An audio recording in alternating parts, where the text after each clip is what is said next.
What's up, everybody, and welcome back to another episode of the Good Anime Palette Podcast. This is episode number 65. I am your co-host, Jason, and sitting next to me, sipping a cup of water, is none other than my partner in crime, the well-scribed, well-scholared Will. What's up, buddy? I think every time you open, it's the usual sipping water. You look outside and it's still raining. I think like, every time it's your turn to open, it just so happens that, you know, whoever's controlling the weather is like, yeah, no, today's going to be a wet day.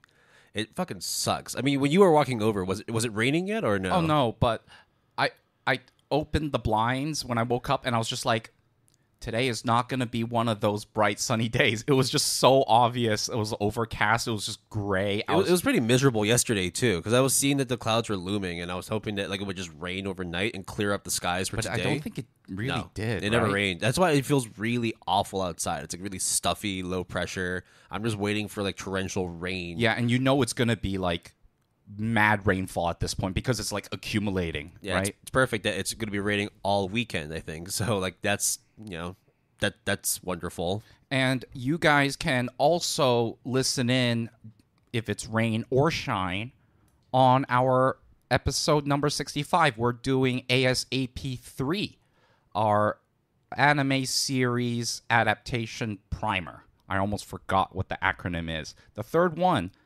generally, these have been pretty well received. And actually, this time around, we have some very hype IPs to talk about. Yeah. So the previous iterations of ASAP, which were 1 and 2, covered 4 different manga series that are primed to get an adaptation. Some have released, some are still waiting to come out. Say, for example, we did ASAP 1, but Solo Leveling isn't out yet, but the hype keeps building and building and building. I think it's winter. It's not out yet, but they've released a lot of like trailers, promo material. The other ones that we've mentioned before, like for example, Oshinoko, like a long time ago. Yep. That one is, you know, doing gangbusters. It's not like we're trying to be prophets and predicting stuff, but it's like because we already know that's the whole point of ASAP, right? We know hype when we see hype. Yeah.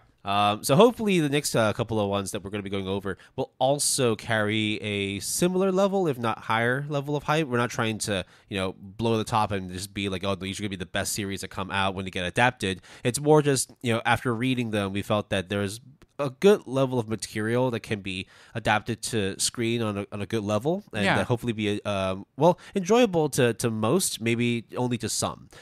So rather than doing 4 series, we just felt that there was too much stuff coming out in the next couple of months, maybe even the next year. So that we're actually doing 5 manga series this time. Yeah, and of the 5, I think only one of them.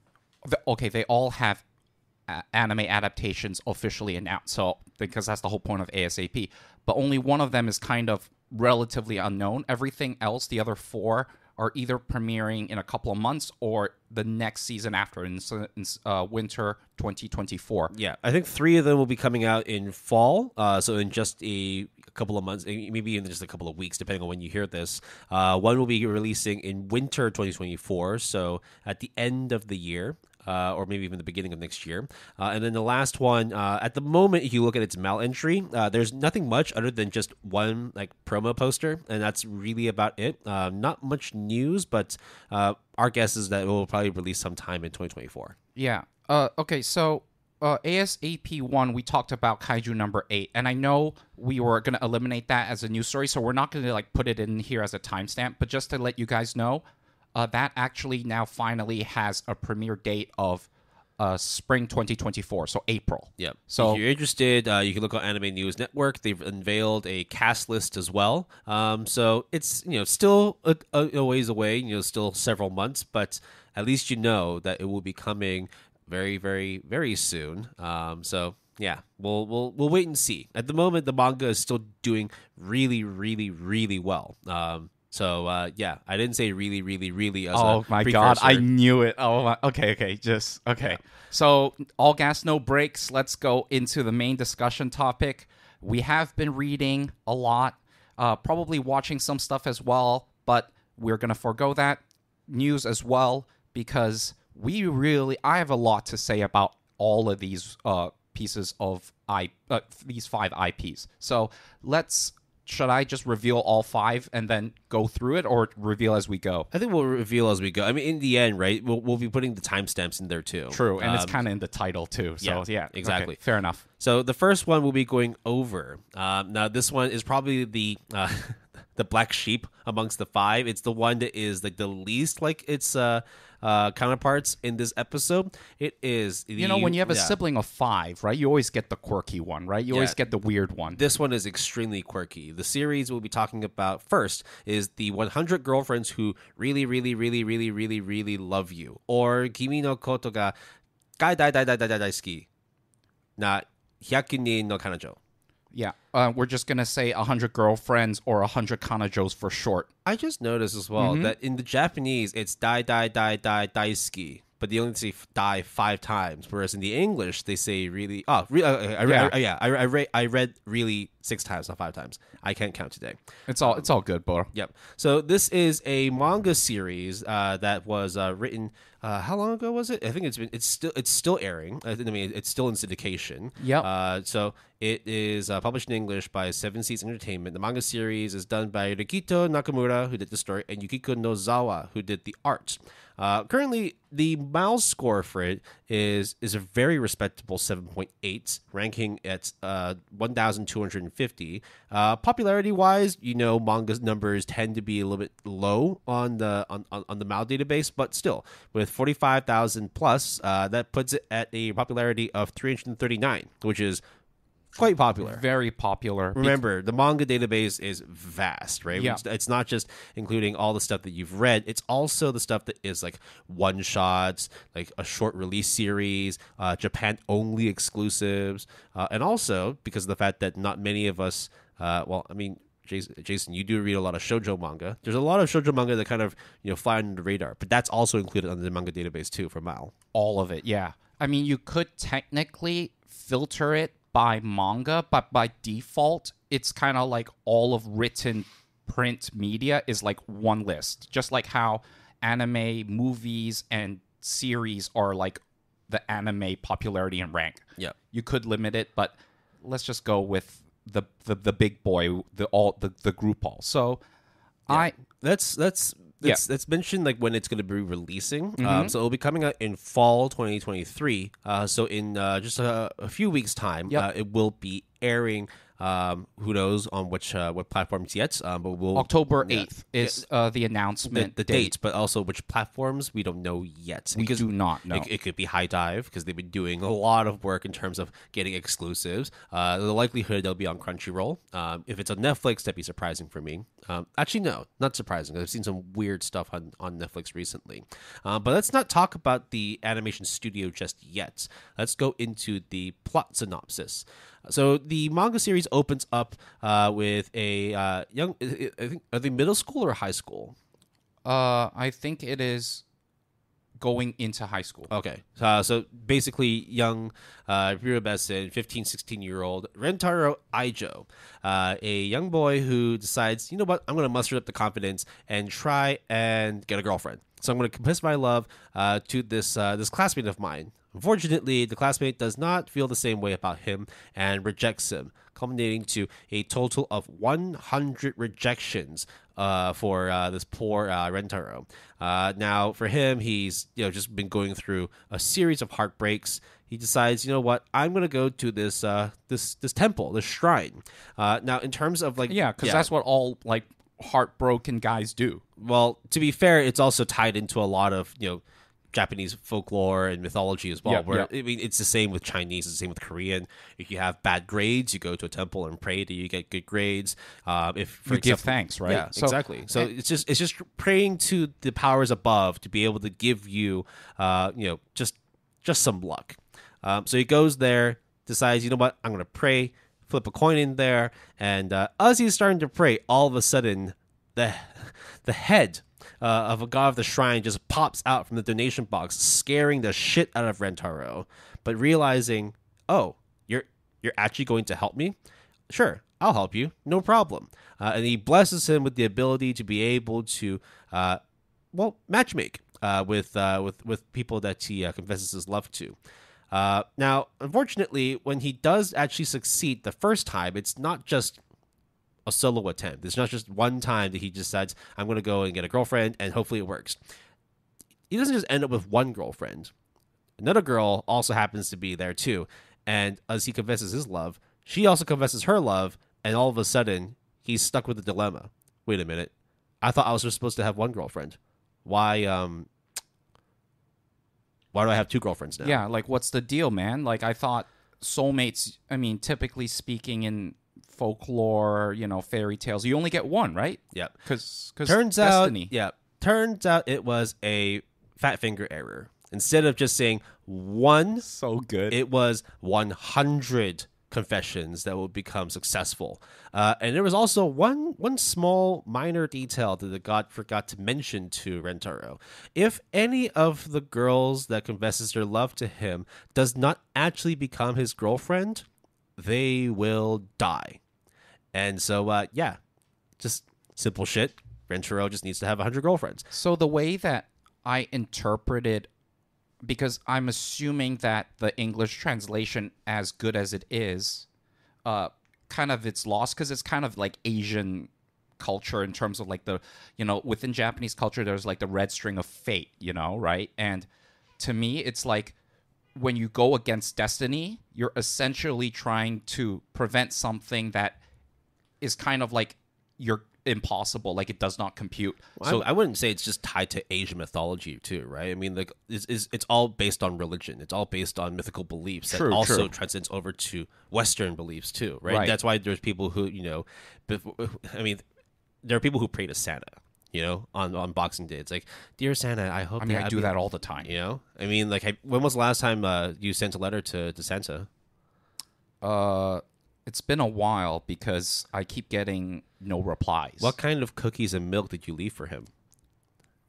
There was chocolate chip for a while, but then I decided, because I got into snickerdoodle cookies for a while, so I have a thing for snickerdoodle for some reason. And then you paired it with oat milk? No, never. Full cream? Yeah, always, bro. Ginger snaps are the way to go. Ooh. Okay, so, but...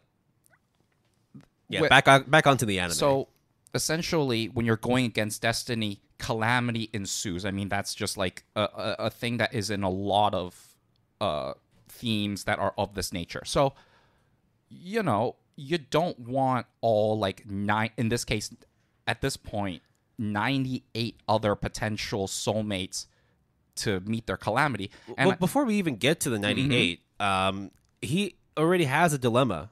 I have one too many. How the hell am I going to have a relationship with both of them, but also like elaborate in a way for both of them to be like, yeah, no, this makes sense. We can have an open relationship between me, you, and this other girl, because both girls would be like, what the fuck? No, that's totally not cool. In any sense of realism, this shit would not fly. Oh, yeah. And by the way, in case you thinking this is spoilers, this is like the plot synopsis that is in the official like promotion material and everything. Yeah, we even talked about like all the other ones too. Yeah, so in our opinion, it's fair game.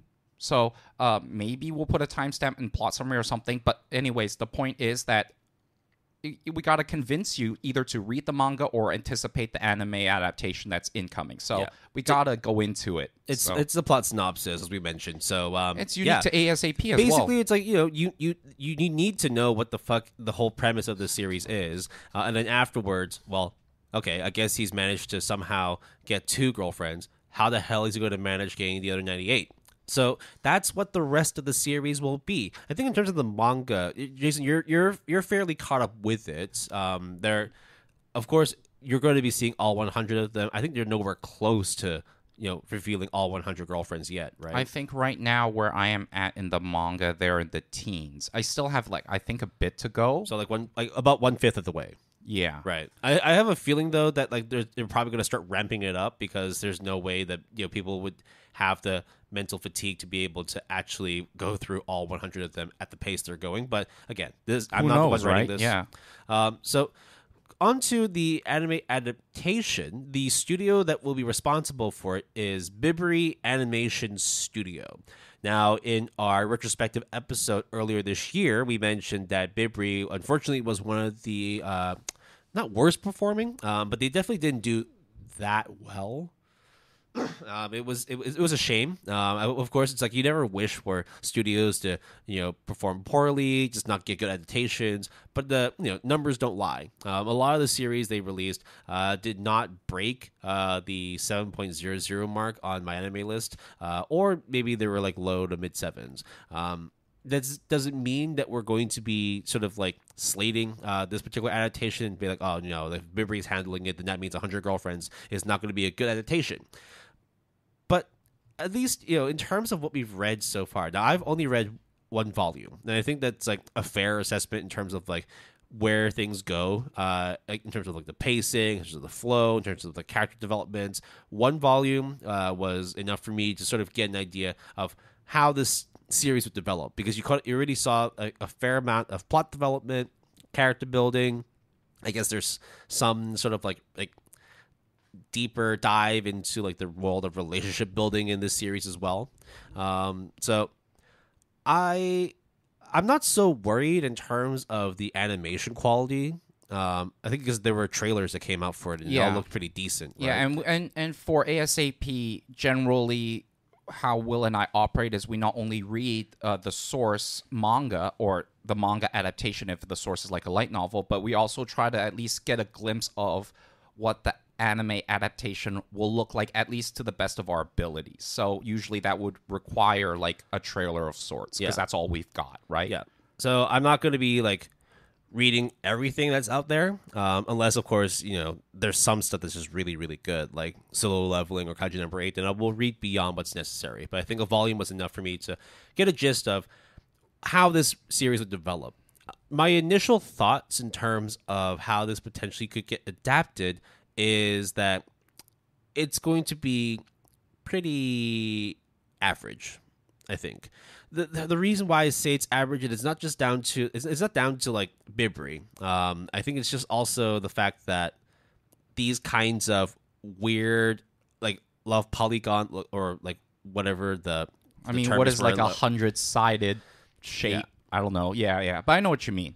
No, because it's like if you like do like a 3-person relationship, it's like a love triangle. Then you go to like a love like polygon, like a love like pentagon, like, hexagon, go all the way to like dodecahedron. Yeah. But like, look, I think I in many ways agree with Will in terms of the footage that I saw, the pedigree of Burberry. Of course, is that a deal breaker? No. Animation studio may have like a previous like repertoire or record of catalog, but obviously over time they can get better, they can do good work. I'm not trying to disparage someone's reputation, whether it is really good or really bad. Really, people can have a flawless streak and then have duds, and the inverse is also true. However, one of the things that I also want to mention about 100 Girlfriends is, generally speaking, there is the Sugoi manga, like, this anime series manga ga sugoi. Yes, which is kind of a survey of people, readers who, and one of the categories is animes that they want to get adapted. Forever Komi Can't Communicate was on there. I mean, we've used it as a news story every year that when it gets released, and 100 Girlfriends is also on that list. And despite the fact that I actually really love the manga, I think I gave it like a 8.5, 8 out of 10. I do have to admit that I think that the anime adaptation is not going to hit the same as the manga, because it's just so weird and unique and quirky. And I'm not even just talking about like, it's like multiple girlfriends, because we get harms all the time. I think the other thing that might go against it as well is that in the same season that it's releasing, we're also getting the second season of Girlfriend. Yes. Yeah. So it's not to say that they're the same. And Rent a Girlfriend now. Yeah. So that just might be like, it's just like harem / like love polygon fucking like overload for you, and that's a fair assessment. The fact that you've got two series that are going head to head, both of them with the word girlfriend in the title, and to be fair, I mean, I don't know much about girlfriend, but I can't imagine it to be like hella dumb, so dumb, but I love it. Yeah. So, 100 Girlfriends is probably going to do decently, and by decent, I'm saying it's like high 6, low 7, something like that. It really just depends on how the animation and how the voice acting is done too. You only got a very small glimpse of it through the trailers, and I also just felt that in terms of like reading the first volume, the flow was decent, but a lot of the comic gags, a lot of the jokes that go in there may or may not translate well on screen. Yeah. Let me add to that because like the volumes that are later on, they parody things like, for example, this is not necessarily a spoiler, but they parody, for example, your name as like a shtick. There is a zombie arc of sorts in the first volume, I think, and it is done in such a way that it's hard to translate onto the screen, and they do meta stuff like Deadpool kind of like, oh, I'm looking and talking to the mangaka or the reader, or like, hey, didn't we do this 3 chapters back? Like literally saying that in the manga panel, and you're just like, if that were to be an anime, yes, it would be, you can say like, oh, didn't we do this 2 episodes ago? But it's not going to hit the same. It's kind of like, in some ways, like lame, you know what I mean? But I think it's also the fact that like the manga series, it's been running for a while. It started like releasing back in 2019, so that was like not that long after like the movies of Deadpool and Your Name came out. So maybe the jokes, the shticks at that time like hit different. But given the fact that it's been 7 years since Your Name. That's how long ago the movie came out. I don't remember when Deadpool came out, but it definitely came out pre-pandemic.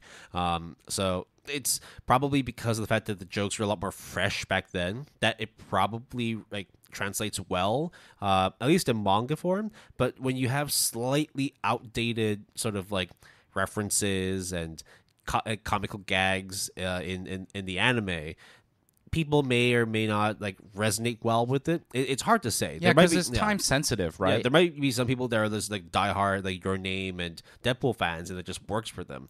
I just think that it's hard to sort of rehash that and like have people just be like, oh yeah, no, this is totally cool. I'm fine for like having a Your Name reference or like a Deadpool reference. Yeah, and going off of that, okay, the Deadpool like meta, fourth wall breaking type of trope, you could say like, how can you copyright that? But there is literally a parody, and there are many more of like, there's like a baseball arc, there's like a sports, there's all these different things that is kind of close to like JoJo copyright level, or like, how are you going to juggle that? Maybe you get permission and then all is good, all is fair, but then it's iffy, right? So on print versus on live media, animation on screen is kind of different ball game. Yeah. So no, I think parodying is fine, but as Jason mentioned, right, the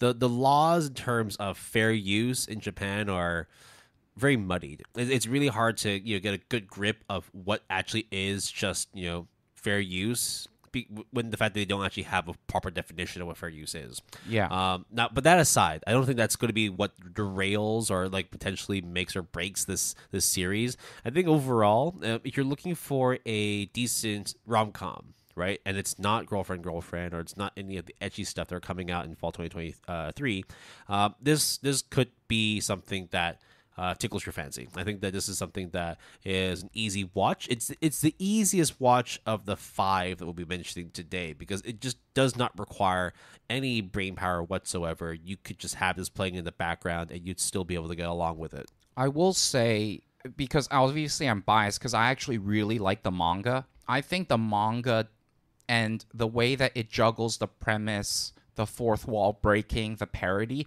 is actually done in a way that I really enjoy, and I do find it very funny and just very, in some ways, sometimes even like wholesome and heartwarming. Maybe not to the degree where I'm gonna like sob my eyes out like Violet Evergarden, but it's always like a fun time.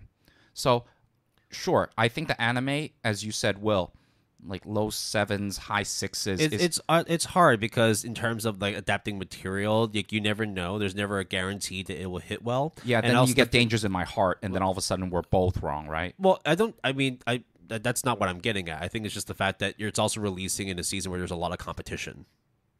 Fuck yeah, Right? like no joke. So like shit. I don't think it's a Dangers in My Heart situation. I think it's just the fact that there's a lot of other girlfriend type series. There's a lot of harem series. There's a lot of edgy stuff that could actually just sort of take away the potential viewers for 100 Girlfriends and get them to go to watch those things instead. But I'm confident that this would be a 7. Like, it's like a 6.8, 6.9, or if, best case scenario, 7.2, 7.3. I think at the end of the day, it's a W because that might get a lot of like anime watchers to then read the manga. So, Yeah. I mean, to me, that's a W. And also all the with way like around. Love Polygon, harem kind of series, it's never really the plot that drives people to get interested in the series. It's the characters, and that might be something that could swing people over to 100 Girlfriends, because there are some really good characters. All the tropes that you can there. imagine, it's all there. Yeah, Definitely. So the verdict is still there. I think that people will have to actually watch the series to make a decision on whether or not they want to continue it. But when we go into our fall 2023 premieres, maybe we'll have a little more insight in terms of how things are adapted. If you hear the thunderstorm behind us, Dude, God is mad, dude. We got a rainstorm coming into Hong Kong. Yeah. So I'm gonna give this a decent seal of approval. Yeah, the I manga agree. score is one thing that never really translates to whether or not an anime adaptation will be successful. But I think it would be a decent time for anybody that wants to check it out. So yeah, when Fall 23 rolls through, put it on. See how you feel. If you don't like it, there's Girlfriend season 2. Yeah, and I'll probably watch both and let you guys know how I feel about both of them. That's the way it is. On to the next adaptation, we're going to be going over The Witch and the Beast. Now, this is going to be starting a trend of fantastical, magical, series that we'll be talking about in today's episode. The Witch and the Beast, published in English by Kodansha. The manga series is done by Kosuke Satake, who did both the story and the art.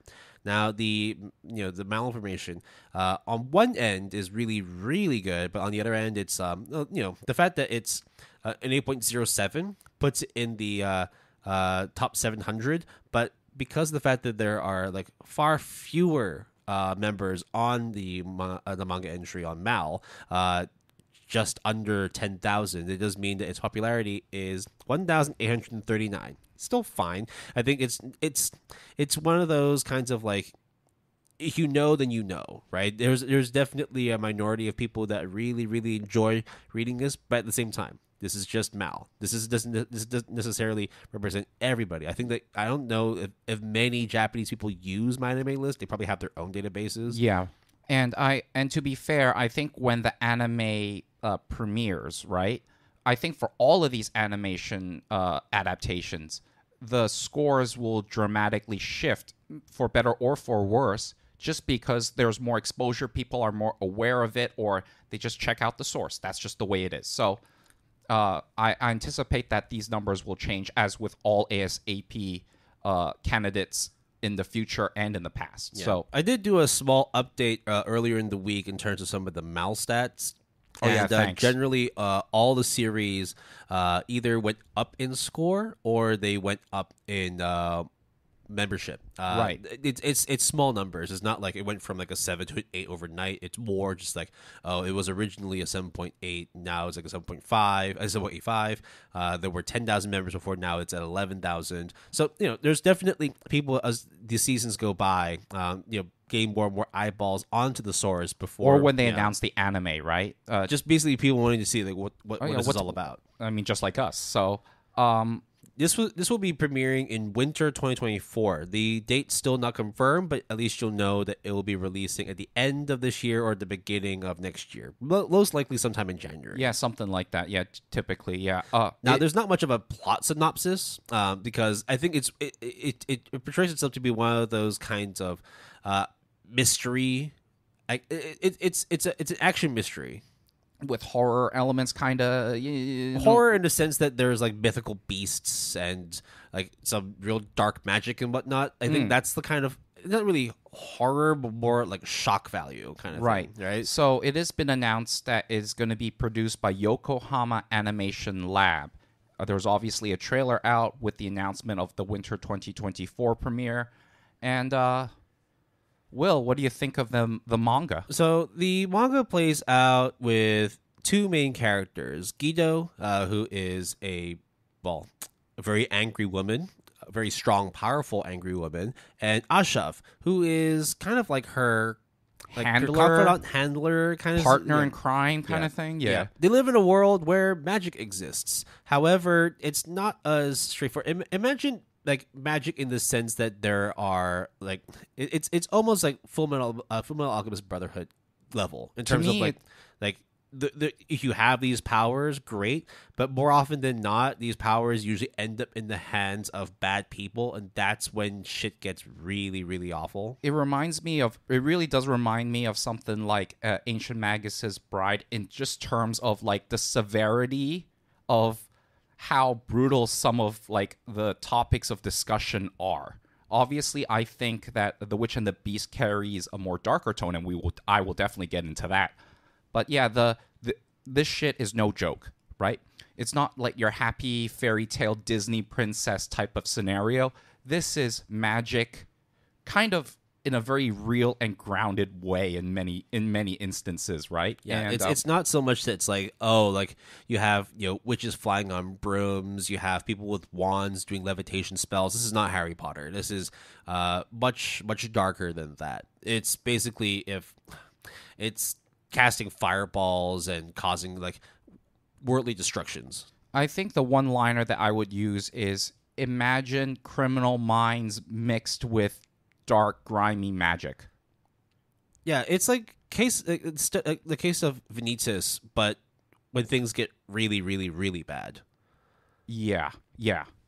I mean, yeah. No, like I think that's very apt, right? Yeah. So where are we really getting on this? It's like it's hard to really go that much further in terms of explaining the story because the plot synopsis itself is very, very short. It's just talking about two characters that are solving crimes, usually tied to a magic wielder, a magic user, in this case, witches, which I think is a nice juxtaposition in terms of using the title The Witch and the Beast, because you'd be thinking, oh, well, the word beast in there must mean that they're the evil doer. But then again, it's also, when you kind of think about series like Beauty and the Beast, like the beast itself doesn't necessarily denote something that is an evil tyrant, but more rather, something of a beastly figure, but may actually have like a heart of gold kind of thing. Yeah, or misinterpreted intentions, exactly. Or tragic backstory.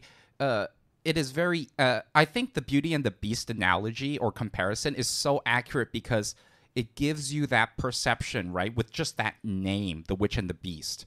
And then when you think of things like Harry Potter and everything, there is a certain perception that you might have, or we all might have, when we just hear the title alone.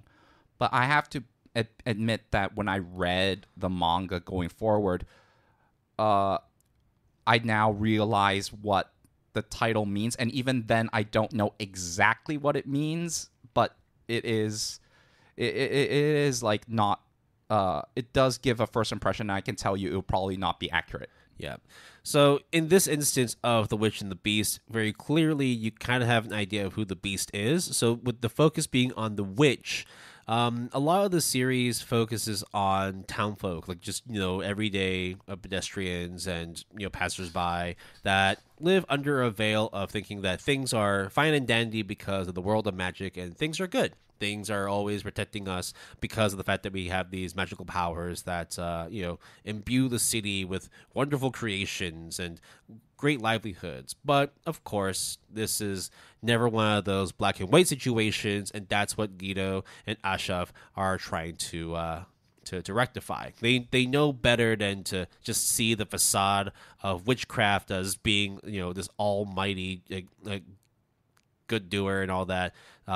It's definitely a lot darker than what appears on the surface. So this was one of those mangas that I have read a while ago and kept up with it I'm not up to date, but I think I am at like volume 4 or 5. I think I'm like 20-ish chapters in. So when I heard that it got an anime adaptation, I was so surprised. I was genuinely like, that's awesome. But I really was very, very surprised, especially now that you've read the manga, Will. You probably have some idea of just like the general tone and the gravity and severity of the IP, right? How do you feel about it?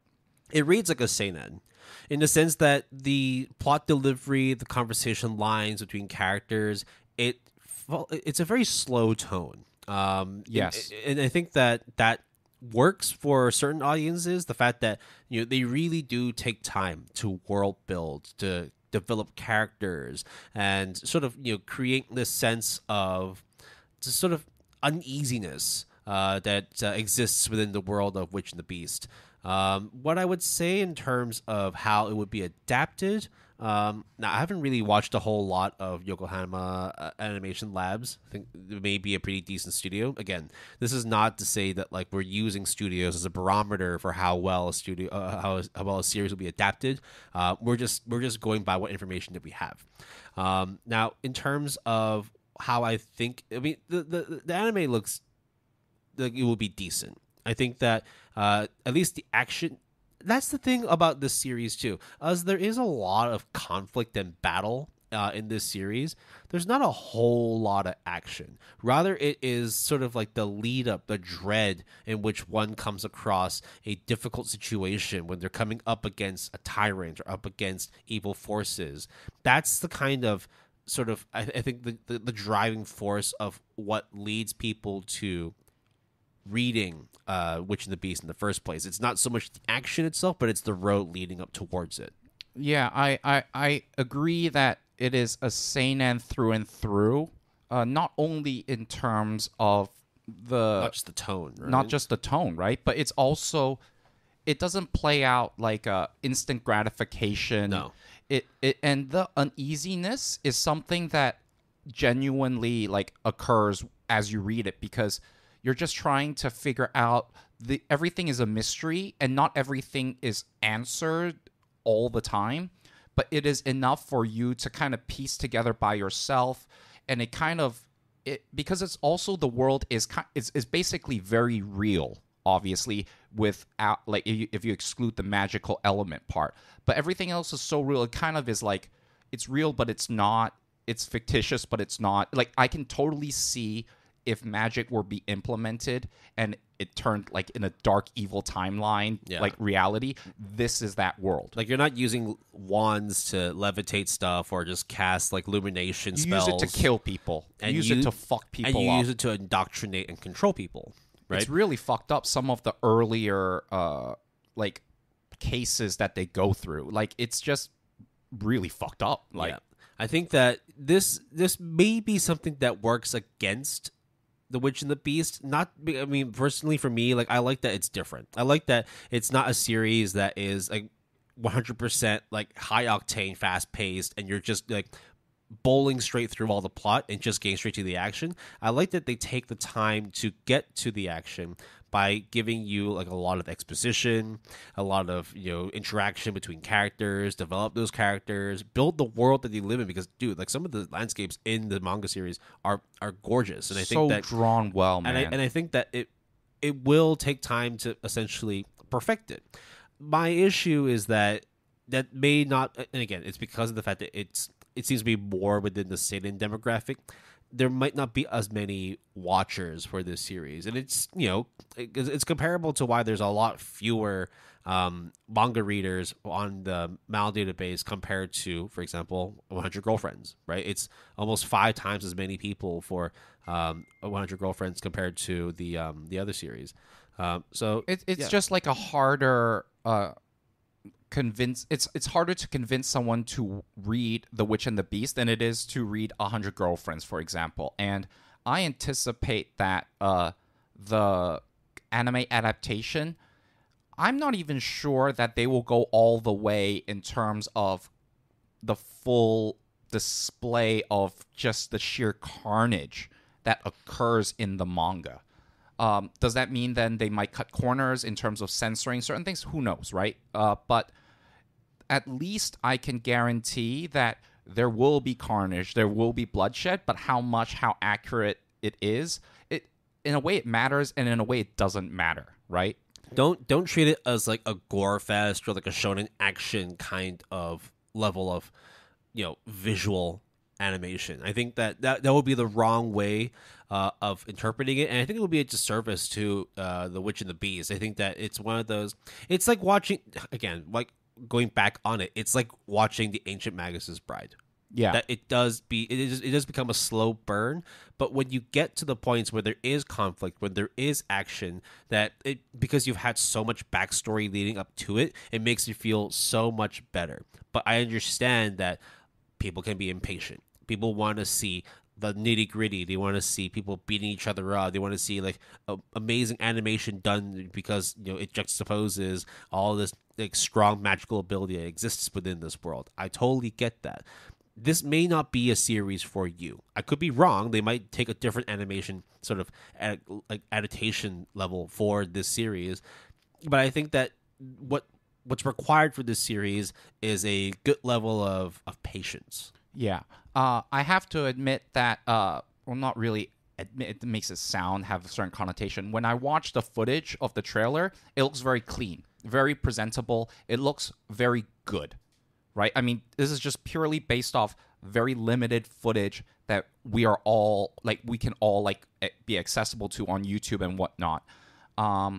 Because I have to admit that despite it looking very clean and despite it looking very smooth, obviously it's not like, Mappa level, Jujutsu Kaisen level. It doesn't need to be. No. But that's why they didn't get like the production IGs. They didn't get like the Mappas and whatnot to do it. I think it's just because of the fact that this is not an action heavy series. There's no need for that kind of studio to do it. And that's why, like, as much as we don't know a whole lot about Yokohama Animation Lab, I think it's fine.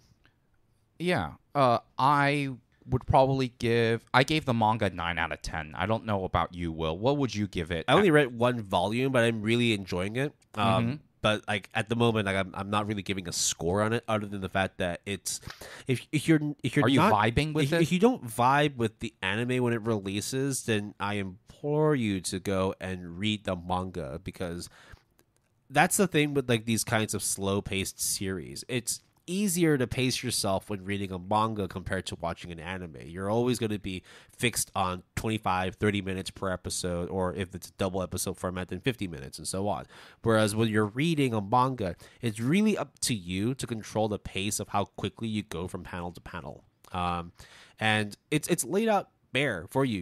You see the amount of text you need to read. You see like the sort of open panels there are when they're trying to illustrate the world that Witch and the Beast inhabits. So it's easier for you to sort of create and imagine what that world would be like if it were to play out on screen, which is why there's like 3 things I think are very important for the series. Like animation, like that's just basically like a bare minimum, right? Right, of course. One thing is the music.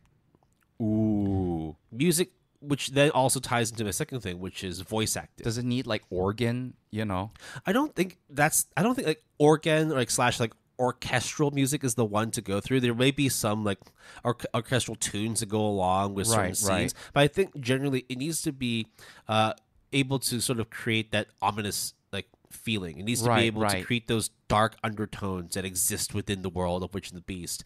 And so that's like if it's going to be like orchestral / like symphonic, or maybe they use like it's kind of like more like lo-fi. Drone? Yeah. It's gonna be, not to say they need like a fantastic like musical scores and whatnot. They just need to be able to create a good level of sound design that carries the tone from the manga pages onto the screen. To me, of course, then you can go on to your other 2 things. But for me, the second thing was the voice acting. Oh, I see. I was going to say that because we're talking about sound and orchestral music, to me, the inverse is actually what I worry about more, which is the times when it chooses to be quiet or silent. That's the whole point of sound design. Of course, yeah, absolutely. It's like, Yeah. Dead Space, right? When you hear like the clank of the ship, or when you hear like footsteps walking through a hallway, that you just freak the fuck out. You might like jitter. That's the whole point, right? And it's not necessarily like a jump scare, but it's just that uncomfortable uneasiness, goosebump, like, what the fuck is about to happen if I turn the corner? And then nothing happens, and nothing happens for like 40 minutes, but you're just on edge the fucking whole time. Yeah, that's why like ambient sound is going to be all in general when it comes to music and silence, ambience and whatnot. That all falls under sound design, being able to actually procure enough music to be able to drive certain scenes. But when there is no music, what are you going to do to fill in the gaps? Now, the voice acting side, that is like obviously it's never a case of just get the best voice actors. No, it's again like the hard part in terms of doing adaptations is trying to personify the characters that exist on paper. How do they move? How do they walk? How do they and it might be easy to be able to get them to move around, but when it comes to the voice acting, they need to be able to deliver the lines nice and clear. Again, to carry the tone of the series, it's going to be a little bit more gruff, grim. You might have those kinds of like lighter voices when it comes to, like, for example, whenever you have like real villainous kind of characters, they tend to have a more sort of like deeper voice as opposed to something that's a little more light. But at the same time, when you're talking about the characters in The Witch and the Beast, who really is a villain? Who really is the one that actually is the evildoer in the series? And so it's going to be interesting on how they delivered those lines, how they create those characters and their personalities through screen. Now, the last one I want to talk about, and this one is a no-brainer, the pacing. And I mentioned that, of course, you need to have a good level of patience when reading or, soon to be watching this. But I think it's also up to the animation studio and the production committee to really get an idea of how quickly or how slowly they work through the story. Because if they were to go at the pace of the manga itself, it may take a while before they're able to adapt a full season of work and actually be able to adapt enough material from the manga. Because again, just to reiterate as well, for all the series that we'll be talking about today, I've only read up to one volume for each series. Because one, I wanted to know enough about how things would go, but at the same time, I also don't want to spoil myself so that when I'm watching like the series as it gets adapted, I already know what's happening. I want to have a little bit of intrigue, a little bit of suspense when wanting to watch this stuff. So that's why I chose to just read one volume as opposed to more. So those are the sort of main three things that I have in terms of what they really need to nail down well to be able to make this series good. Because it's clear, I don't think this is going to get as many viewers as opposed to the other series we're talking about. But it's one of those, like, it's not a hidden gem. I would call it a dark horse. I'd say that this is a series that will do well, but may or may not have as many followers on my anime list compared to the other entries we talk about today. I'm pretty confident it won't be a My Home Hero situation. That's what I would say. That's actually something that I was thinking about as well in terms of like My Home Hero being able to, pace things, slow things down, create a grim atmosphere, but also like showcase a good level of quote unquote action when things get like when shit hits the fan. But as Jason mentioned, the delivery wasn't good. The intention was there, but if you're going to be a fan of My Home Hero, just read the manga. So two things I would want to mention about the voice acting. They actually announced, obviously because it's in the trailer, the voice actor and actress for Guido and Asaf. So Toshiyuki Morikawa is voicing Asaf, and you'll be like, well, who is that guy?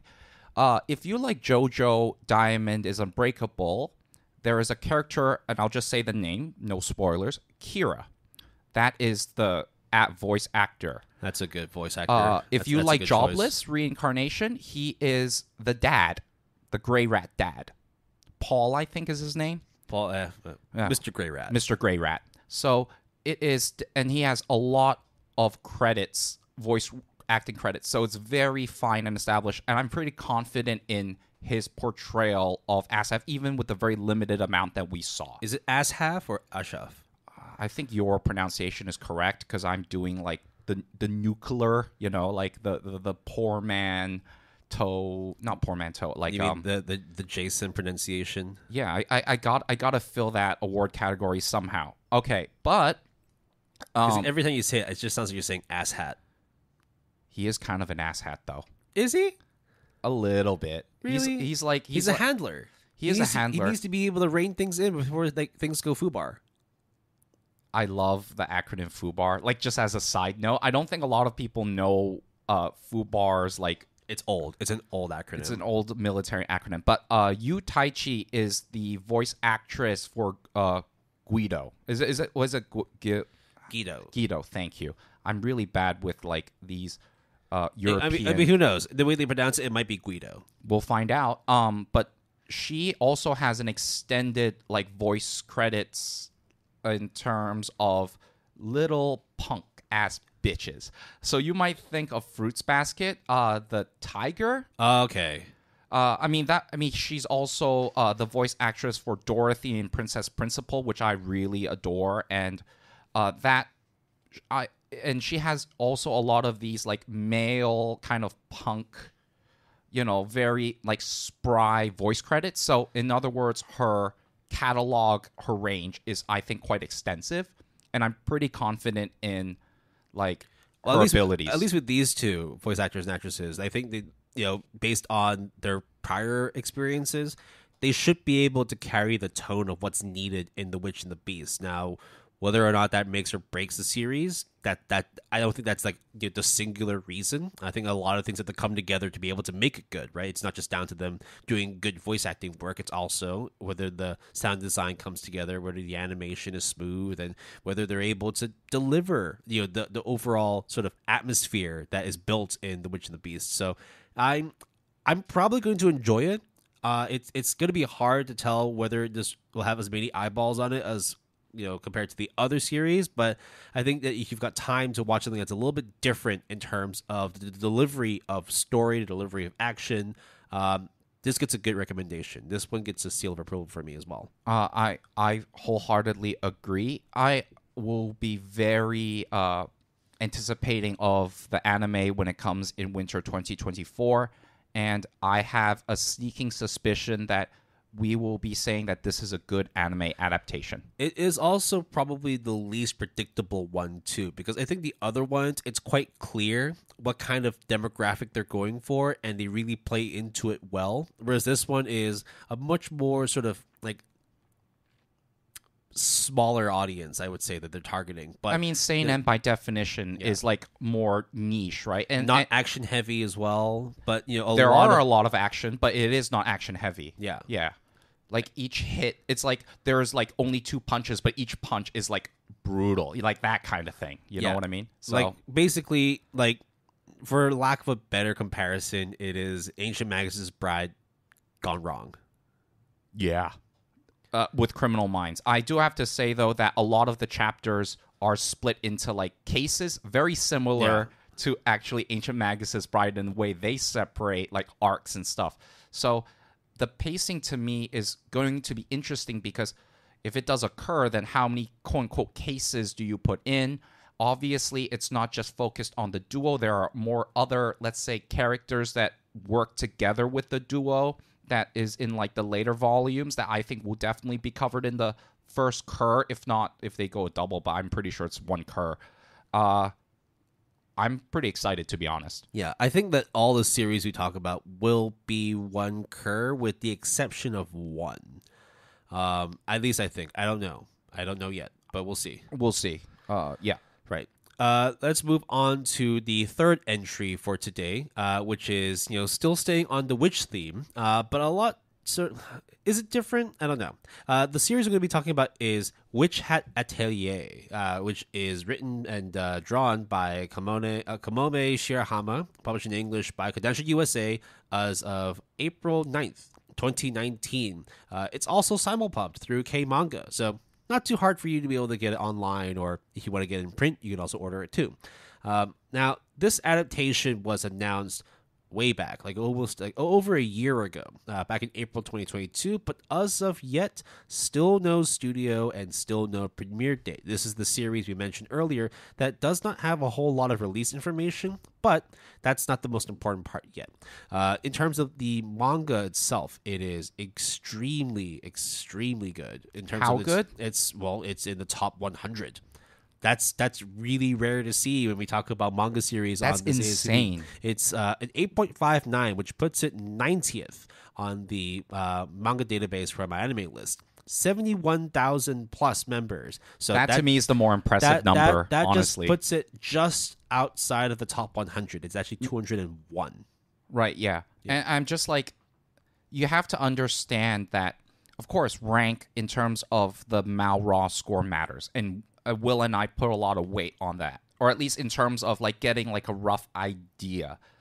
But the popularity is something, especially when it's really high, it's kind of crazy if you put it in conjunction with a high Mal Raw score, because it's kind of crazy. And for manga to be rated so high popularity wise, Well, before we dive deeper into like the manga score stuff, why don't we actually just talk about the manga first? it's great. Yeah. That's it. Done. Okay. No, of course not. So the series follows a young daughter of a dressmaker named Coco. Now, she's always been fascinated by the world of magic. In this world, witches are good. Done. Plain and simple. But unfortunately, Coco does not have magical abilities. She always felt that she wanted to just read and learn the different spells, be able to conjure spells and whatnot. But none of that ever really, hits. It just doesn't really work out for her. And it's just one of those things. It's almost like the quirk situation in My Hero Academia. You're either born with it or you don't have a quirk. That's it. In this world, you're either born with magical ability or you just can't be a witch. Yeah, you just don't have that aptitude, that innate kind of mana I guess. I mean, that's very common in a lot of magic. So Coco is like, I kind of want to do this, but I have no ability and no avenue. Then mysteriously has a run-in with essentially a mage. And he's called a witch too. Yeah, sorry. Yeah. Oh, a witch. Yeah. In this world, witches do not have they're not gender specific. Yes. However, this witch is like, yo. Do you know what his name is? Do you have a try and pronounce it? Because I can't pronounce it either. I'll just say the letters first. Qifrey. Is that correct? It's either Kifrey or Chifrey. I think it's Kifrey. It's probably Kifrey. Or it's Quifrey. Who knows? Who knows with like these kinds of like magical pronunciations. It could be very elaborate like that. Yeah. I mean, like, it just might be in this world that the Q does not need a U to make a Qu sound. It's Ifrey. But the silent. The Q is silent. Yeah. So what happens on this chance encounter between Coco and Kifrey? Essentially, without going too much into the spoiler part, Coco somehow has a connection to this essentially secret group of, let's just say, bad witches known as the Brimmed Caps. Because in this world, it's kind of weird, in my opinion, because all the witches wear a certain cap that kind of looks like a pointy cone, which is like, I get it, like that's like your attire, but it kind of looks kind of weird. Don't you think so? I thought it was cool. I liked it. I mean, it's definitely, like, in terms of costume design, it's not unique, but they really play into it and be like, yeah, no, everybody, if you're a witch, you wear a cone-shaped hat. Yeah, but the Brim Cap people are like the witches that gone rogue, that does like forbidden shit. I mean, you've heard it time and time again in so many other properties, but they are kind of like this urban legend. But somehow Coco has this connection, this kind of clue that essentially the witch society, because witches in this world, for the most part, minus like the Brim Cap people, are all like good. They want to do good. They want to help people, save people. In fact, in the first volume, they do feats to literally like better the lives or prevent disasters for people. So that's it. And Coco becomes a witch, or tries to become a witch. She essentially like uses the first volume of the manga series to sort of learn about what magic really is, and it's actually done quite would you say uniquely?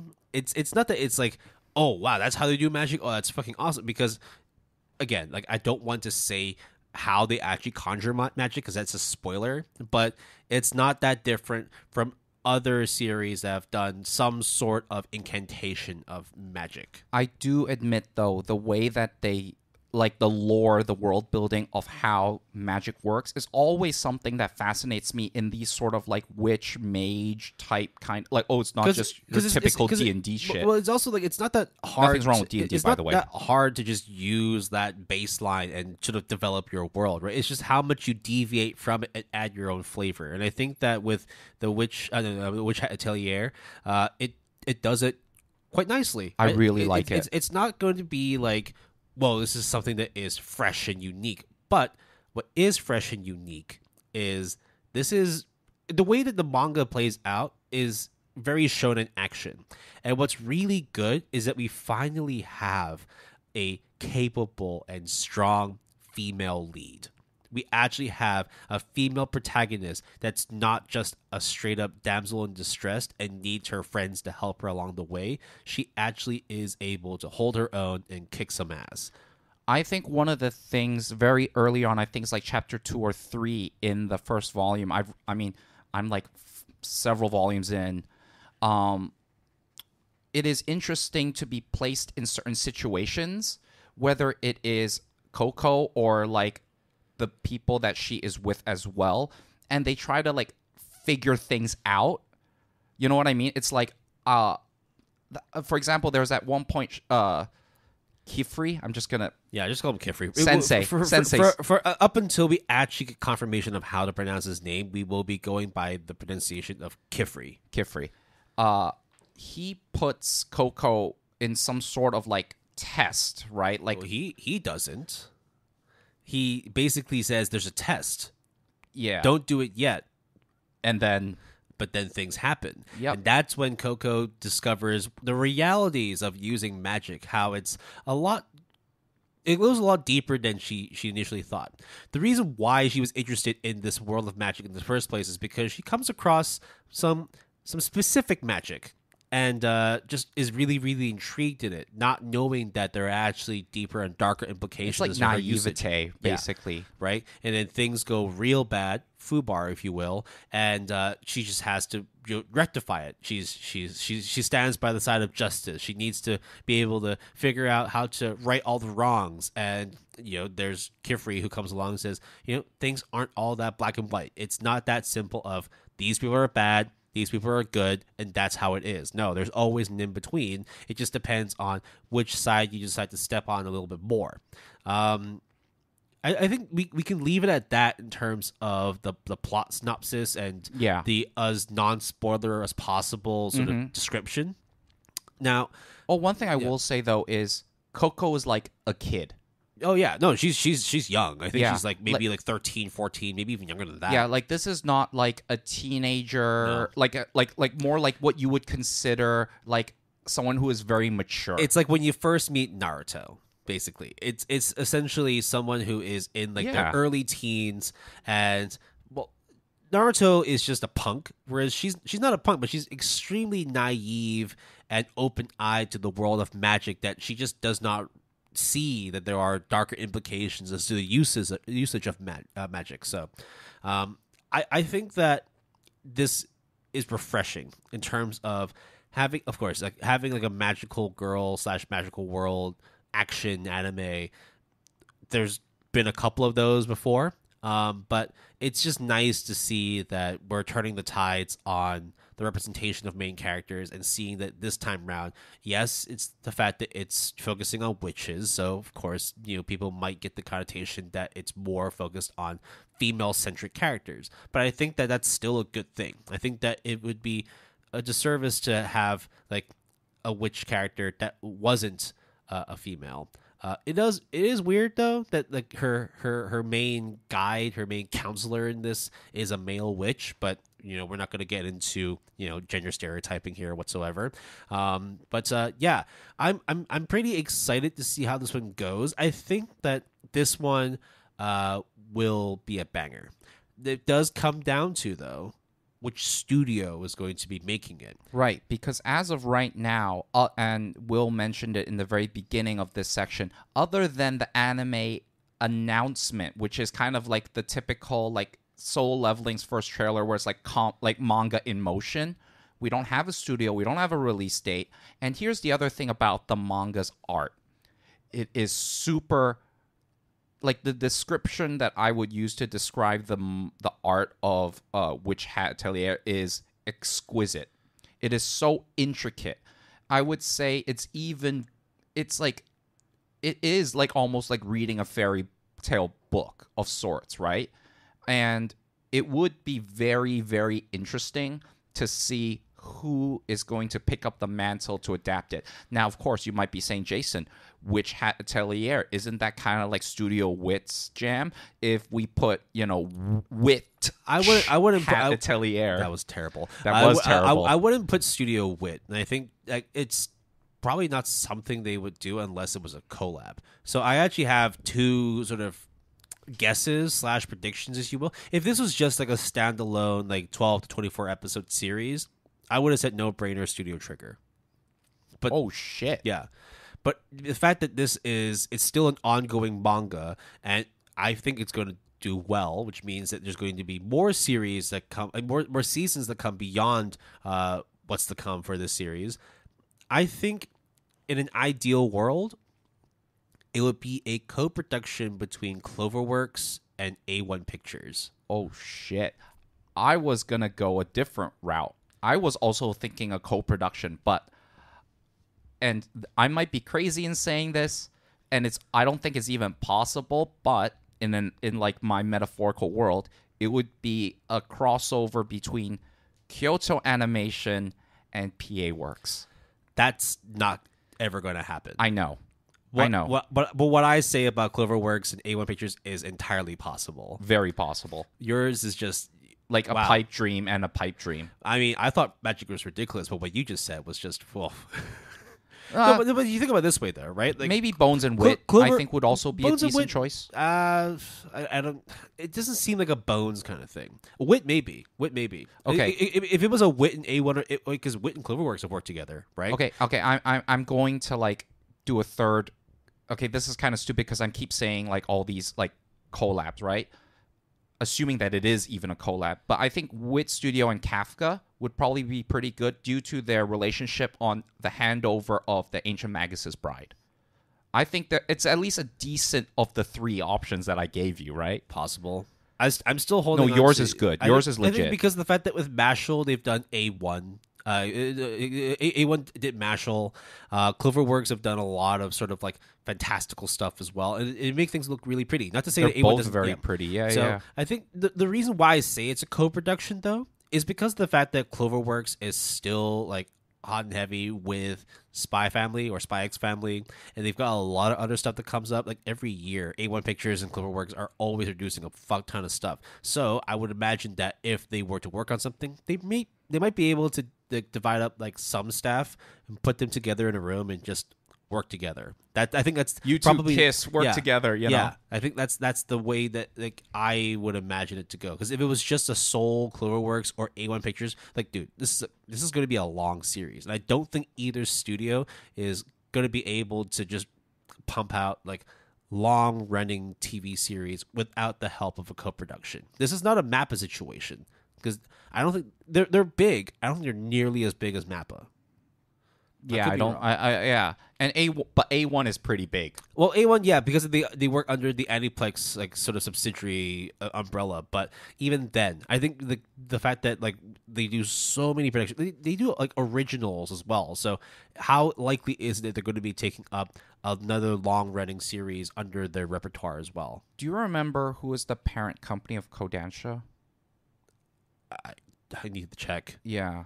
Okay. It might be Shogakukan because they own a bunch of shit. Yeah, that's why I'm like thinking like if maybe it's from there. But I do find it a bit scary in a way that up till now, despite it almost being like more than was it April 2022, right? Well over a year. So why has there not really been anything? No news.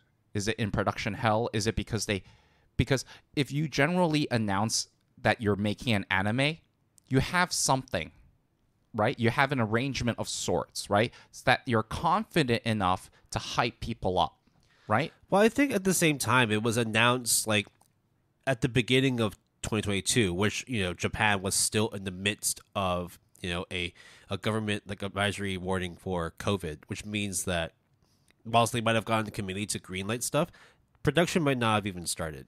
I very much doubt that they even got like people to come together to actually start producing stuff. Rather, I think that dude, like Solo Leveling was announced like a while ago too, and it still hasn't come out yet. Right? Yeah. So, Same thing with Kaiju number 8. Yeah. So these things take time.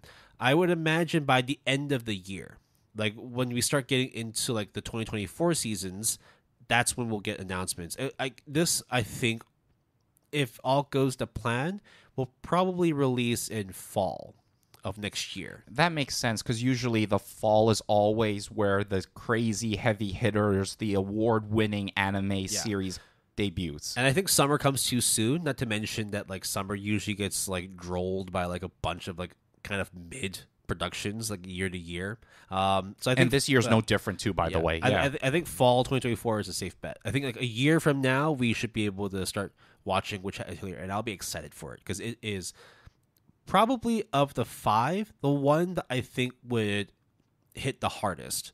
I think that this one, because it works well. It's got the fantasy element, the magical girl element. It's got the action in there. There's the adventure aspect of it as well. There's an ensemble cast I think work really well together. So this is probably like, it's not going to be like the next like shonen action hitter. I don't think like we're comparing this to like Chainsaw Man and Jujutsu Kaisen and all that. But I think that like this is something that will definitely be on your watch lists when it arrives. Whether or not like I'm correct in terms of it being, Cloverworks and A1 Pictures, or maybe it's a Wit and Kafka thing that Jason mentioned. Who knows? We will probably get some information by the end of the year, though. I think it has to. I think like if it goes 2 years after announcement and there's still nothing, then there might be some problems. Maybe they're just trying to hash out how the story will be told and whatnot. Maybe they're trying to figure out like who would actually be the right studio to produce it. Yeah, or maybe, and again, there's no evidence for any of what I'm about to say other than speculation, but maybe it's because of like COVID delays. There's a lot of projects that are still in the pipeline, so then they need to like kind of finish it, so then they can then go fully committed all the way, whatever this studio is, for the anime adaptation of Hat Atelier. What I will say is that if they're taking this long to put stuff together, then my hope is that they're doing the right things and not rushing this, making sure that they have the right committee in place, to have the right studio in place, to get the perfect voice actors and actually hash out the script so that when it does hit production, things run smooth and we're able to watch a very, very good adaptation of what is already a really good manga series. I gave it a 9 out of 10. I really like the manga series. A lot of people agree. I mean, the fact that it's basically an 8.6. It's 8.59. That's basically 8.6 for me, right? Yeah. Like that is as good an indication that even if it doesn't hit that same score, minimum it should be an 8.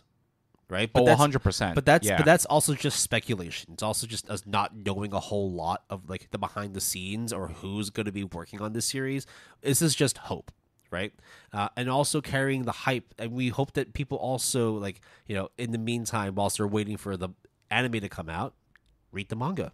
It's really, really good. Yeah, it is. I think at this point, we're going to take a quick break.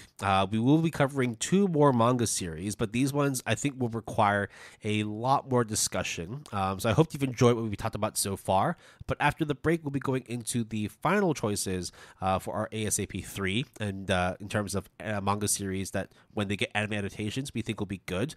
How are you feeling about the last 2? Do you feel that you've got a lot in the tank to talk about them? I think I do, actually, or at least there is a lot of interesting talking points for sure. Regardless, those 2 mangas that we are teasing right now, after the break, we're going to obviously talk about them. I mean, this time around, all the ASAP candidates, in my opinion, other than maybe 100 Girlfriends, are like 9 out of 10s. They're all 9 out of 10s. It's like I really love the mangas that we're covering this ASAP. Not in terms of the manga, right? Correct. Because it's Correct. hard. It's hard to speculate what the anime score will be. But we're confident. We're confident it'll be good. It would be arrogant of me to assume that I know everything about like the future. Right? But one can hope and dream, right? Yes. That, like, these are going to be good adaptations, and when they hit the screen, that everyone else agrees that they'll be good. But that's to be seen. So catch us after the break. We'll be going into the last 2 submissions for today's discussion, and then hopefully get you to not only be excited for new manga to come out, a new anime to come out, but read some manga in the meantime. All right.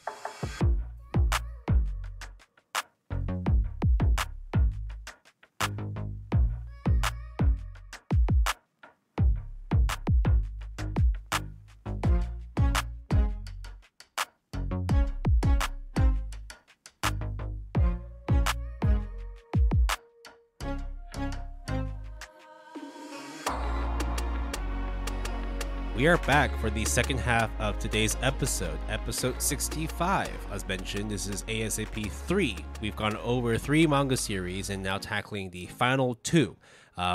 These 2 are going to require a little more discussion because 1, they're very long, but 2, they also are quite slow paced, and therefore we do need to spend a little bit of time dissecting and digesting the manga series and how they will be adapted into the anime formats. So Jason's back here with me. We're going to be going over, at least I think from your perspective, 2 of your favorite manga series. At least one of them you really, really, really like. Yeah, and obviously I think we somehow have structured these 2 to come like the last 2, but because I think in terms of, I just think there will be a lot of discussion about, especially this next manga that we're talking about, which it is Frieren Beyond Journey's End. Right. Surprise, surprise. So the manga was written by was written by Kanehito Yamada, who did the story, Tsukasa Abe, who did the art, published in English by Viz Media, and it's also simulpubbed through Viz Manga. So you can definitely, get it quite easily. Now, the manga, in terms of like its score, is the highest that we have. Not that much higher than Hat Atelier, but still 8.61, putting it at a rank of 82. Popularity now we're talking 153 with 86,470 members. Now this will be premiering in fall 2023. We do have a confirmed start date, which is September 29th.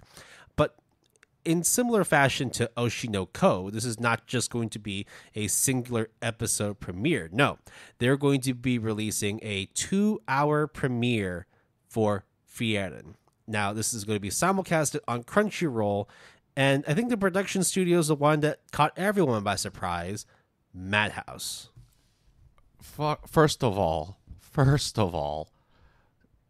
like, you have to understand, even if you don't really read a lot of manga or don't really care, Frieren Beyond Journey's End, for some for some context, is a manga that has won a shit ton of awards, like a lot, and it is one of those where even before Will and I even knew of the manga, we have heard like it won like the manga ga sugoi. It won like the Shogakukan. It's like, constantly on the top of like this manga really needs an adaptation list through Japanese media, through Western media. It's the one that everybody really, really wants to watch in anime format. Now, of course, before you had stuff like Chainsaw Man and Kaiju Number 8, whatnot, but this one is very, very different because it is a very slow burn manga series that I think, whether you like it or not, is going to tell a very, very beautiful story. Now, the story revolves around 4 main characters, though really one main character. Frieren, who is a long-living mage. She's of the elf race, and in terms of fantasy lore, elves live for a very, very long time. She also is supported with her party, which is Himmel, the hero, Heiter, the priest, and Eisen, the warrior. These are all very, very German names. Yes. Yes. So in this kind of fictitious world, in this storyline of Frieren Beyond Journey's End, as the title implies, we actually don't follow 3 of the 4 main characters. We follow Frieren. Because what happens is this party, as you might hear time and time and again with all these like fairy tale like hero or isekai. This is not an isekai, but it's like, oh, let's go vanquish the demon king that is like wreaking havoc on the human world. Well, what happens when you have finished that? I don't think that's a spoiler because that's literally like the whole premise of the manga, of the show, of the adaptation is what do you do when you live forever almost in comparison to everyone else? Right. And your main quest of vanquishing the evil demon king is over. Yep. Time passes by differently for an elf. In this world, or at least, in a lot of worlds that are based on fantasy lore, 1 second for a elf could really mean like a minute, an hour, a day, for like a regular human being. So whilst one person lives on an average lifespan of 80 to 100 years, she might already be 1,000 years old by the time she's met someone as a baby, and they are now on their deathbed. And this is the sort of reality that Frieren has to come to terms with, because of the fact that for her, living for a long, long time is just a normal thing, right? She's an elf. Her creed, her people are all elves. Like, of course, like everybody lives at the same pace as everyone else. But when it comes to dealing with other beings, whether they're human, dwarf, gnome, or whatever humanoid denomination they are, time does not go as slowly for them. Now, what I wanted to sort of go into as well is that not only do they really go deep into the lore of fantasy and magic, but they also sort of give a lot of connotations of characters and locations based on the names they use as well. So, for example, like Eisen, the dwarf, he is a warrior, and Eisen in German means iron. Makes sense. He's the Iron Dwarf. Makes sense. Right? Heiter, the healer. Heiter means bright. Again, light magic. Right? Himmel, and then the main hero, Himmel, the hero. What do you think it means? Hero. No. Heaven. I see. Yep. And that's Tengoku, right? And that's what starts the story, essentially, because wait, hold on. Let me see if it's actually in the synopsis. It is. Okay. So, Himmel, the hero, unfortunately is the oldest, and also being human, meaning that he does not have as long a lifespan as the other characters that we talk about. Well, 2. Well, it would. Spoiler. So what happens then is, as time goes by, after they've gone through their journey, their trials of might and magic, unfortunately, Himmel's time has come, and he is now laying on his deathbed, and Frieren comes to visit him. But Frieren's kind of unmoved. I think for her, she just seems to think that, well, that's just the way things are, right? I mean, I've lived for centuries. There's nothing that's special about other people living shorter lives than me. I know that I am an elf and I live longer. But then Heiter, the other human, comes up and says, well, there's a reason why you're here. And there's a reason why you're moved by the passing of your bandmate, your friend, your brethren.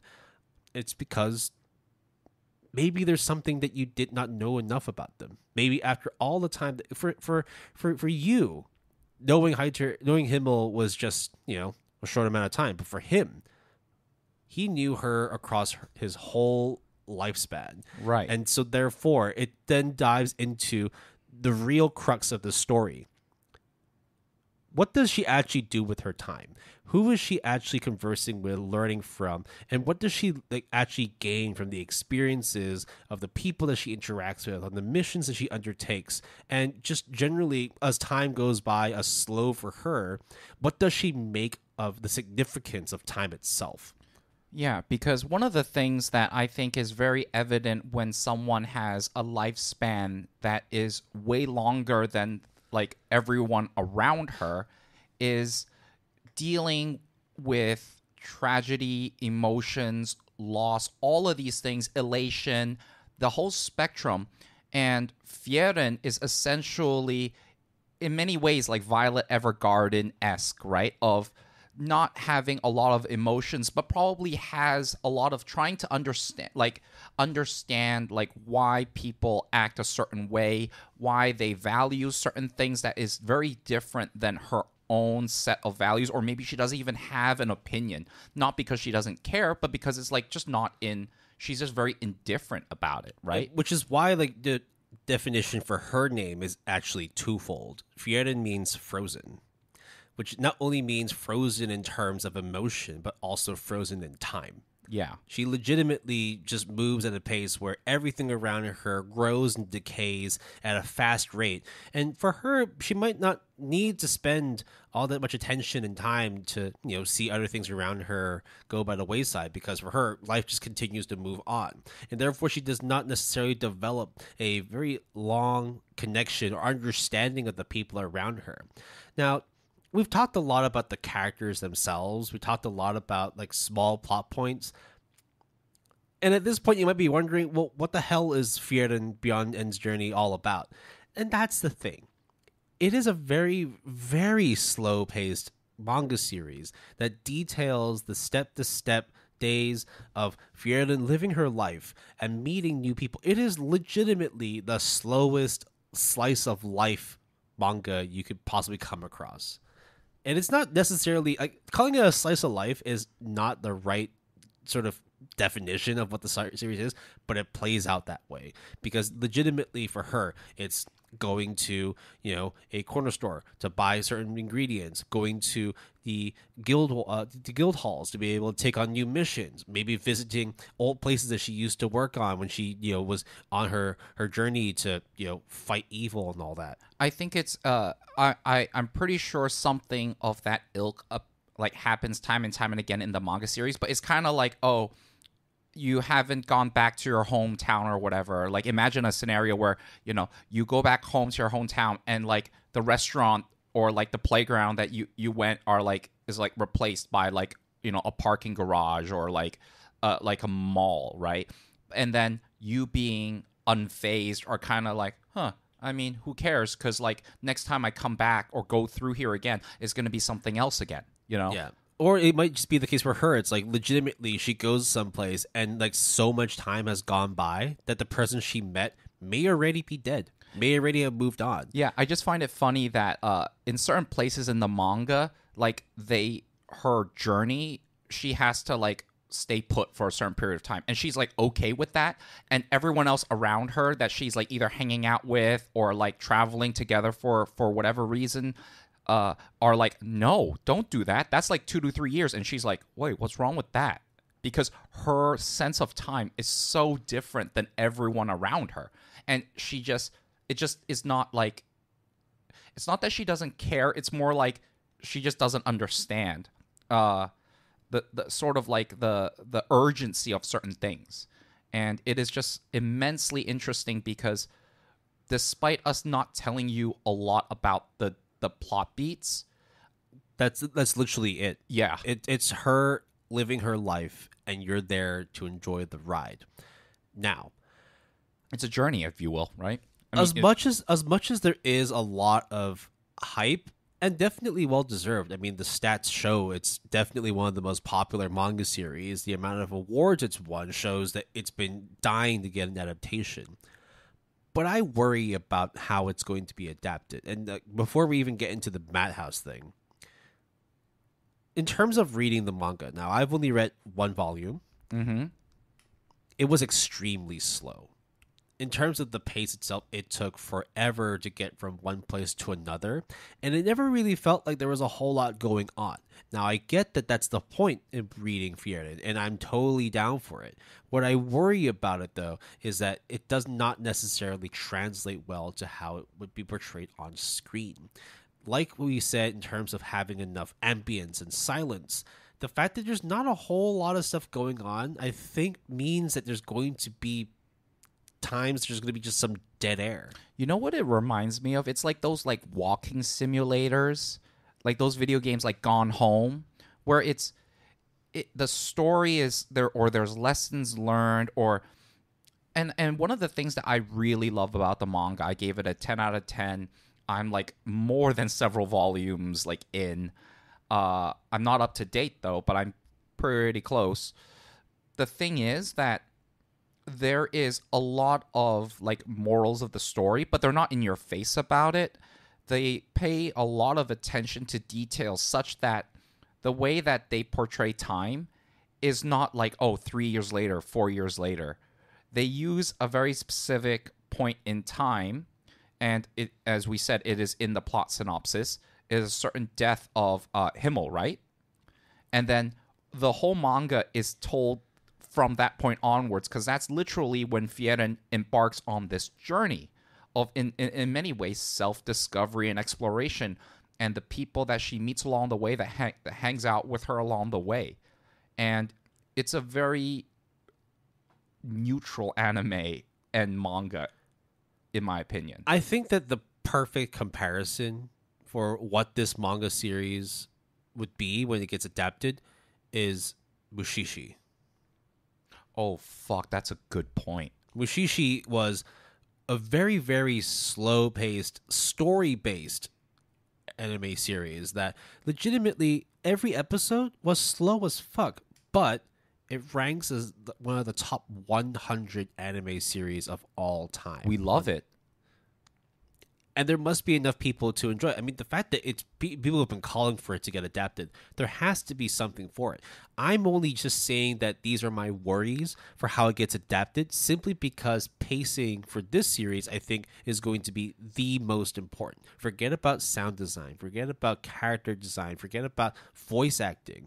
If it does not pace itself well, it can be very easy to lose the attention of its viewers. And that's where I was like interested when I saw that it was a 2-hour adaptation. Dude, I'm so worried about that too. And before even reading anything, I was like, well, this is a very, very long thing.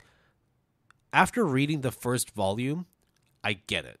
I know exactly why. I also know why, but I'm also scared slightly, because this is not like an Oshi no Ko 90-minute premiere situation, because in my opinion, and Will obviously, I think he also agrees, is that where the first 90-minute premiere episode for Oshi no Ko season 1 stops at the end of episode 1 is like the most appropriate way to kind of kickstart the whole series, right? And the fact that like it was like every 20 to 30 minutes there was a major plot point, twist, move on to the next thing, major plot point, twist, and then end. Oh, y'all like that shit? Well, don't worry. We got many more episodes of Oshi no Ko coming out. Shit's about to start. That kind of thing. Yeah. This, on the other hand, imagine watching Mushishi as a movie. You're watching each story nonstop. That's what pacing we're talking about here. And this is not to like scare everybody off from watching the series. I think Frieren is going to be really good. I just worry that for a lot of people, they might misconstrue it as just slow and boring. Yes. And I also believe that the thing of the 2-hour premiere is in some ways like extremely ambitious and kind of I wouldn't say arrogant or cocky, but you know what I mean? They're very confident. There it is. You're literally showing all your cards. Yeah, we're saying that like, the guy is like, I've been dishing out cards. The river hasn't come out yet. Boom, all in. What? Like, okay, all in. Okay, so you're just doing like a double. Are you doing a double cur? Or are you just releasing a long like 1-hour episode? No, we're going double that. We're doing 2 fucking hours. This is a feature length movie. Yeah, that's essentially almost half a cur, 5 to 6 episodes worth of content in one go, and that's me being kind of like conservative about it, right? Now, I don't know how much spoiler this really is, so you can choose to answer or not, but do you feel that this 2-hour movie is going to encompass all of Volume 1?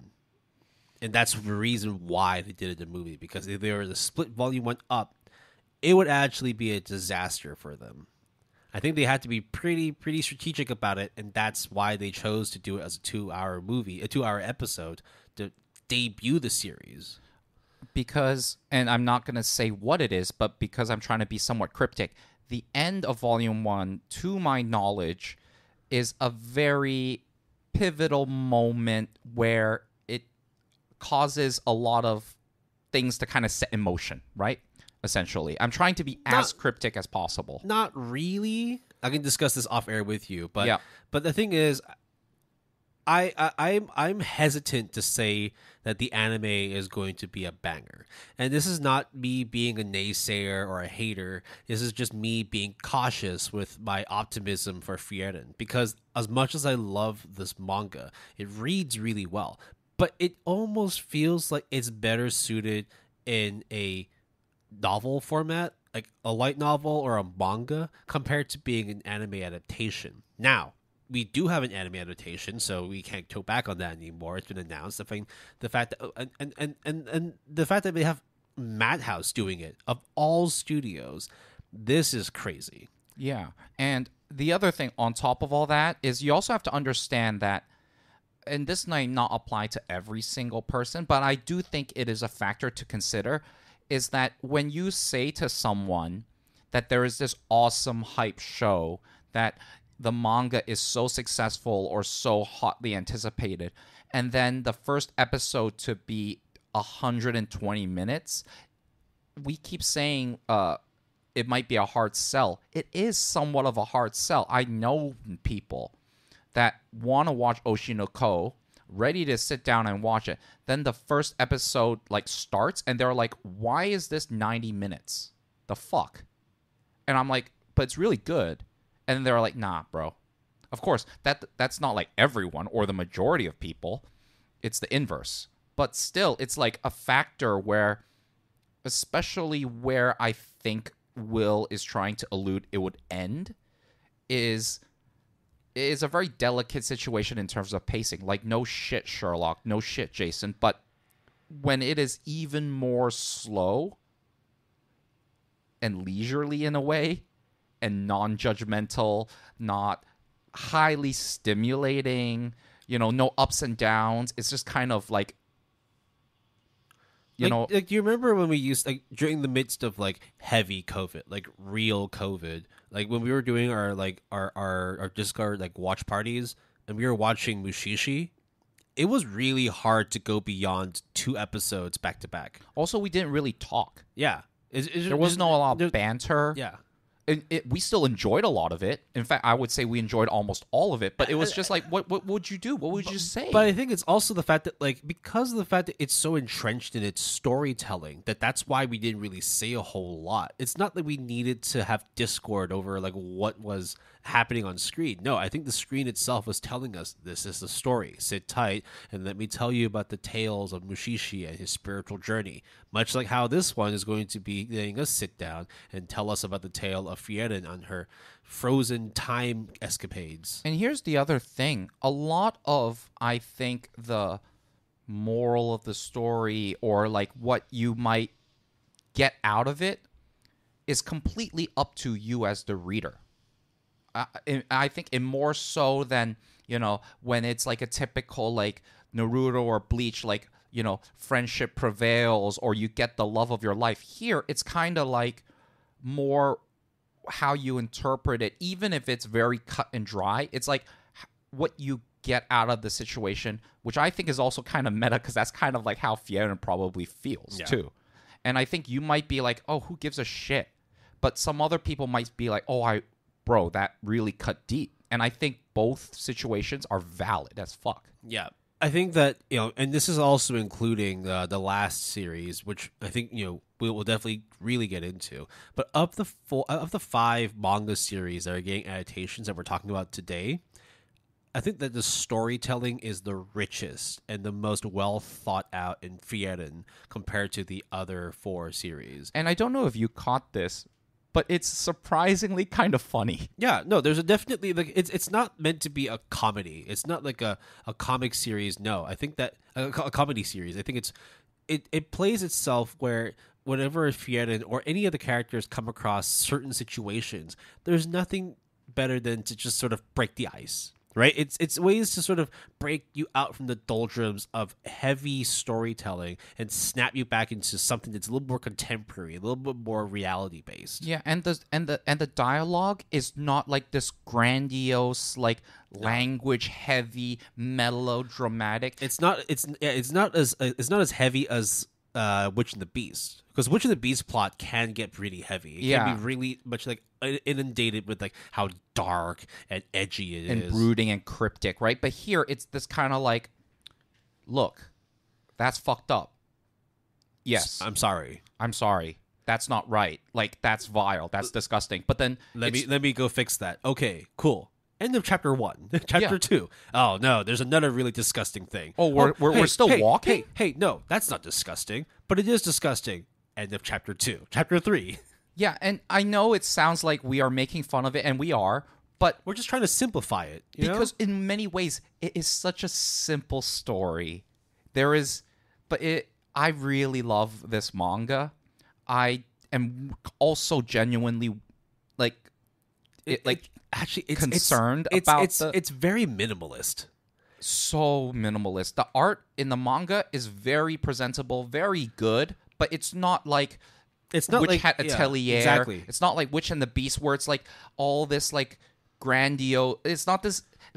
You rarely get like one of those double panel. Oh, they're heroes standing over a cliff, overviewing the land and all that. Like, you don't get those. But what you do get is like the most beautiful thing are the words, and it's like that's probably like the most case in point kind of thing I can say, where the story itself drives Frieren. I think that if you really vibe with the story, then no matter how slow it gets, that it just resonates with you. And I think that's what you need to bank on.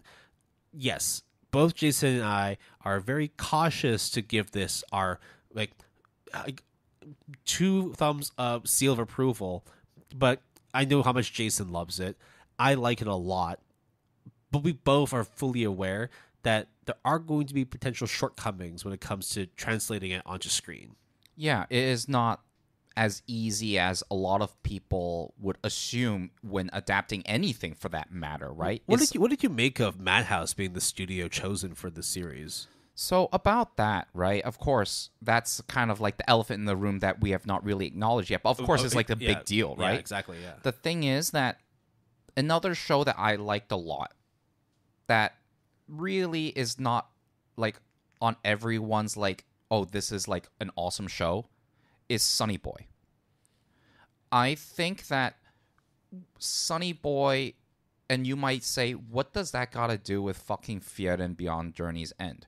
To me, it is more of how serious and the tone and the risk that they might take. Now, this might be pure speculation, which it is.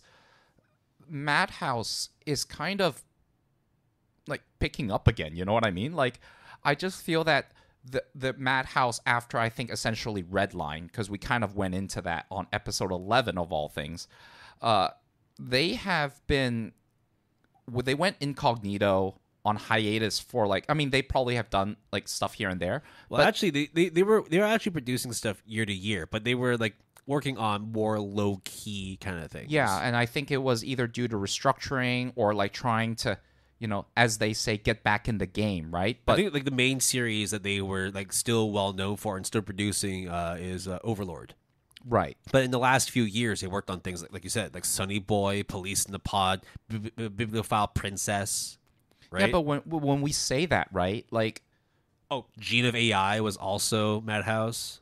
Which, by the way, the score for it's actually picked up a bit. Yeah, okay. They did Yamada-kun, right? Level 999, right? Like, it's not, or they did. Wait, did they do Yamada-kun? I think they were on the production committee. Yeah, I don't think they were actually the studio that made it. Sorry, they were like. So they were still like pretty involved, active, yeah. still pretty active behind the scenes. But when it came to actual like hands-on productions, outside of Overlord and maybe Sunny Boy, not a whole lot. And so when then you see them working on one of the most hyped and one of the most sought-after adaptations in Frieren Beyond Journey's End, this is where I'm like, okay, I have faith in Madhouse because I like Madhouse a lot. I know that there have been some series, particularly in my opinion, Gene of AI, that might not resonate well with people, but I am going to hold judgment until the series drops, which, as of recording, will be coming out in a month's time. I have to admit, though, we talk a lot about cast lists and staff lists being stacked for certain shows. But Frieren Beyond Journey's End is the most craziest like staff list ever. First of all, it is Keiichiro Saito, who did Bocchi the Rock. He's the director. Then for series composition, you have Tomihiro Suzuki, One Punch Man fame. Okay, character design, the girl from Tact Up Destiny, Reiko Nakasawa. Then for music, who else other than the other foreigner that is not Kevin Penkin is Evan Call, famous for things like Violet Evergarden. Like, holy fuck. Like, that's insane, dude. Like, how did this happen? Like, I'm glad it did.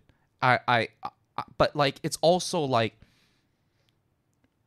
I'm worried that despite so many assurances, whether it is the source material, the staff list, their confidence of the 2-hour premiere, just everyone seeming like jumping on this support for Madhouse as a production, as a studio.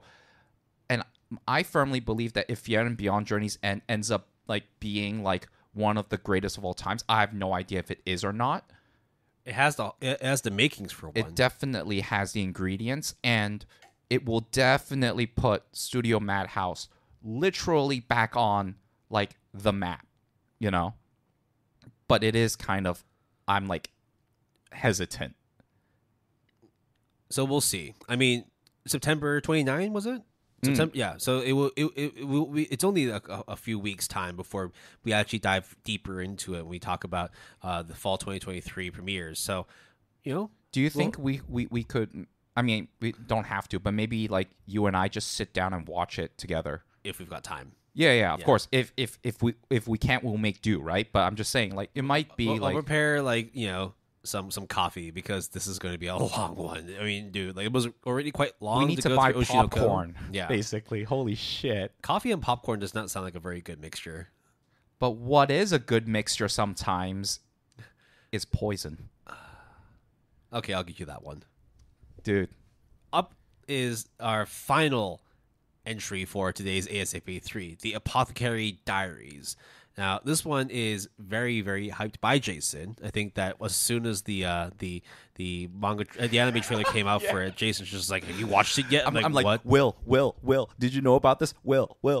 I was such a piece of shit. So annoying Will. Yeah. So the Apothecary Diaries originally is a Japanese light novel series written by Natsu Hyuga and illustrated by Toko Shino. And then there was a manga adaptation for it. The English adaptation is published by Square Enix Manga as of December 8th, 2020. It's also published digitally by Square Enix through their Manga Up platform. Now, we've talked about the Up platform. This is something you can read too.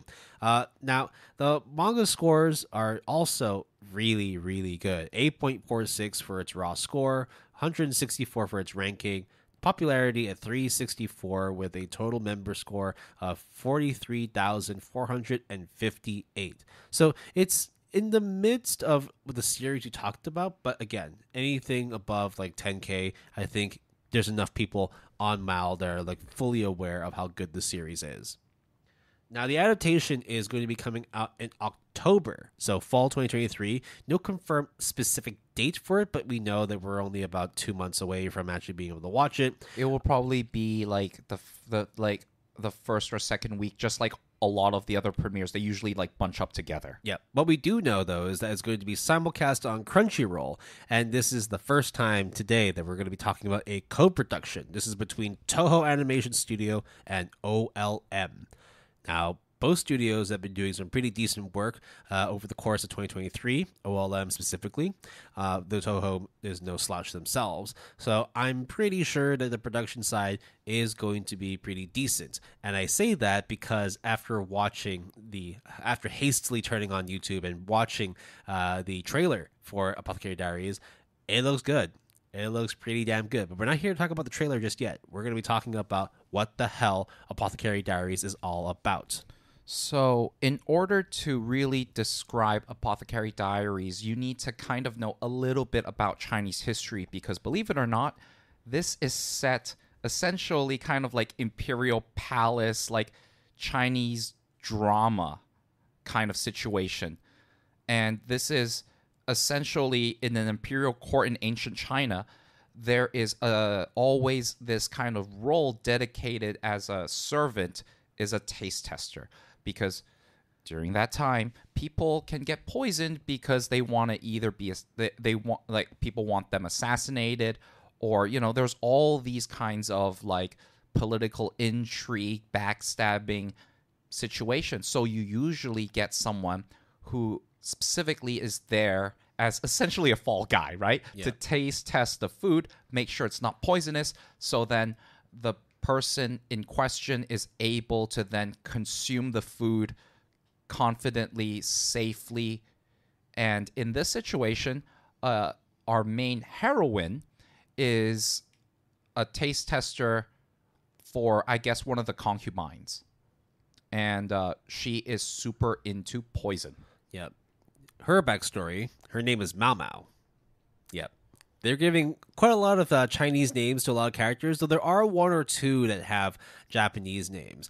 Now, the reason, actually, this makes kind of historical sense. Being set in the 17th century, this would be in the middle of the Qing dynasty. This is the time when you had, Japanese invasions coming in. You had a lot of uprisings and rebellions within the country of China as well. So therefore, like Jason said, there would be a lot of attempted assassination, sometimes successful as well. There'd be a lot of people that would be stirring up trouble within the palaces of China.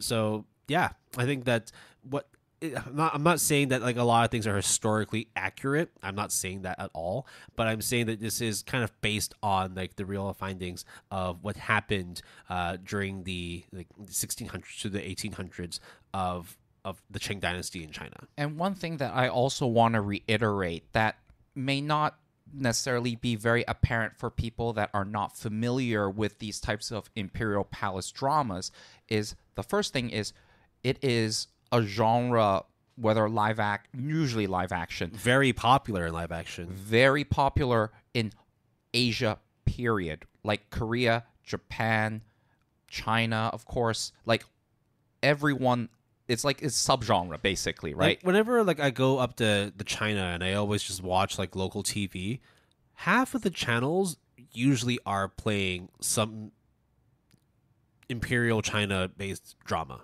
Right. And on top of all that, one of the things that you might be like, oh, so it's just like a theme, but wouldn't it be overdone? One of the things that is kind of like integral to these kind of imperial palace dramas is the intrigue, even like, for example, like because there are multiple wives, because of concubines. There's multiple palaces. There's multiple kingdoms. There is like power struggles even within like even at the very top. It's like it's not easy being at the top. Right? Yeah, and then there is respect. There is all these like can be very intricately layered. And Mao Mao is like, I guess I'm just gonna be like this herbalist CSI poison taste tester detective that I am kind of essentially not partnered up in any of like romantic sense, or though who knows, with essentially this guy called Jinshi, who is He's a eunuch. Yeah. Yeah.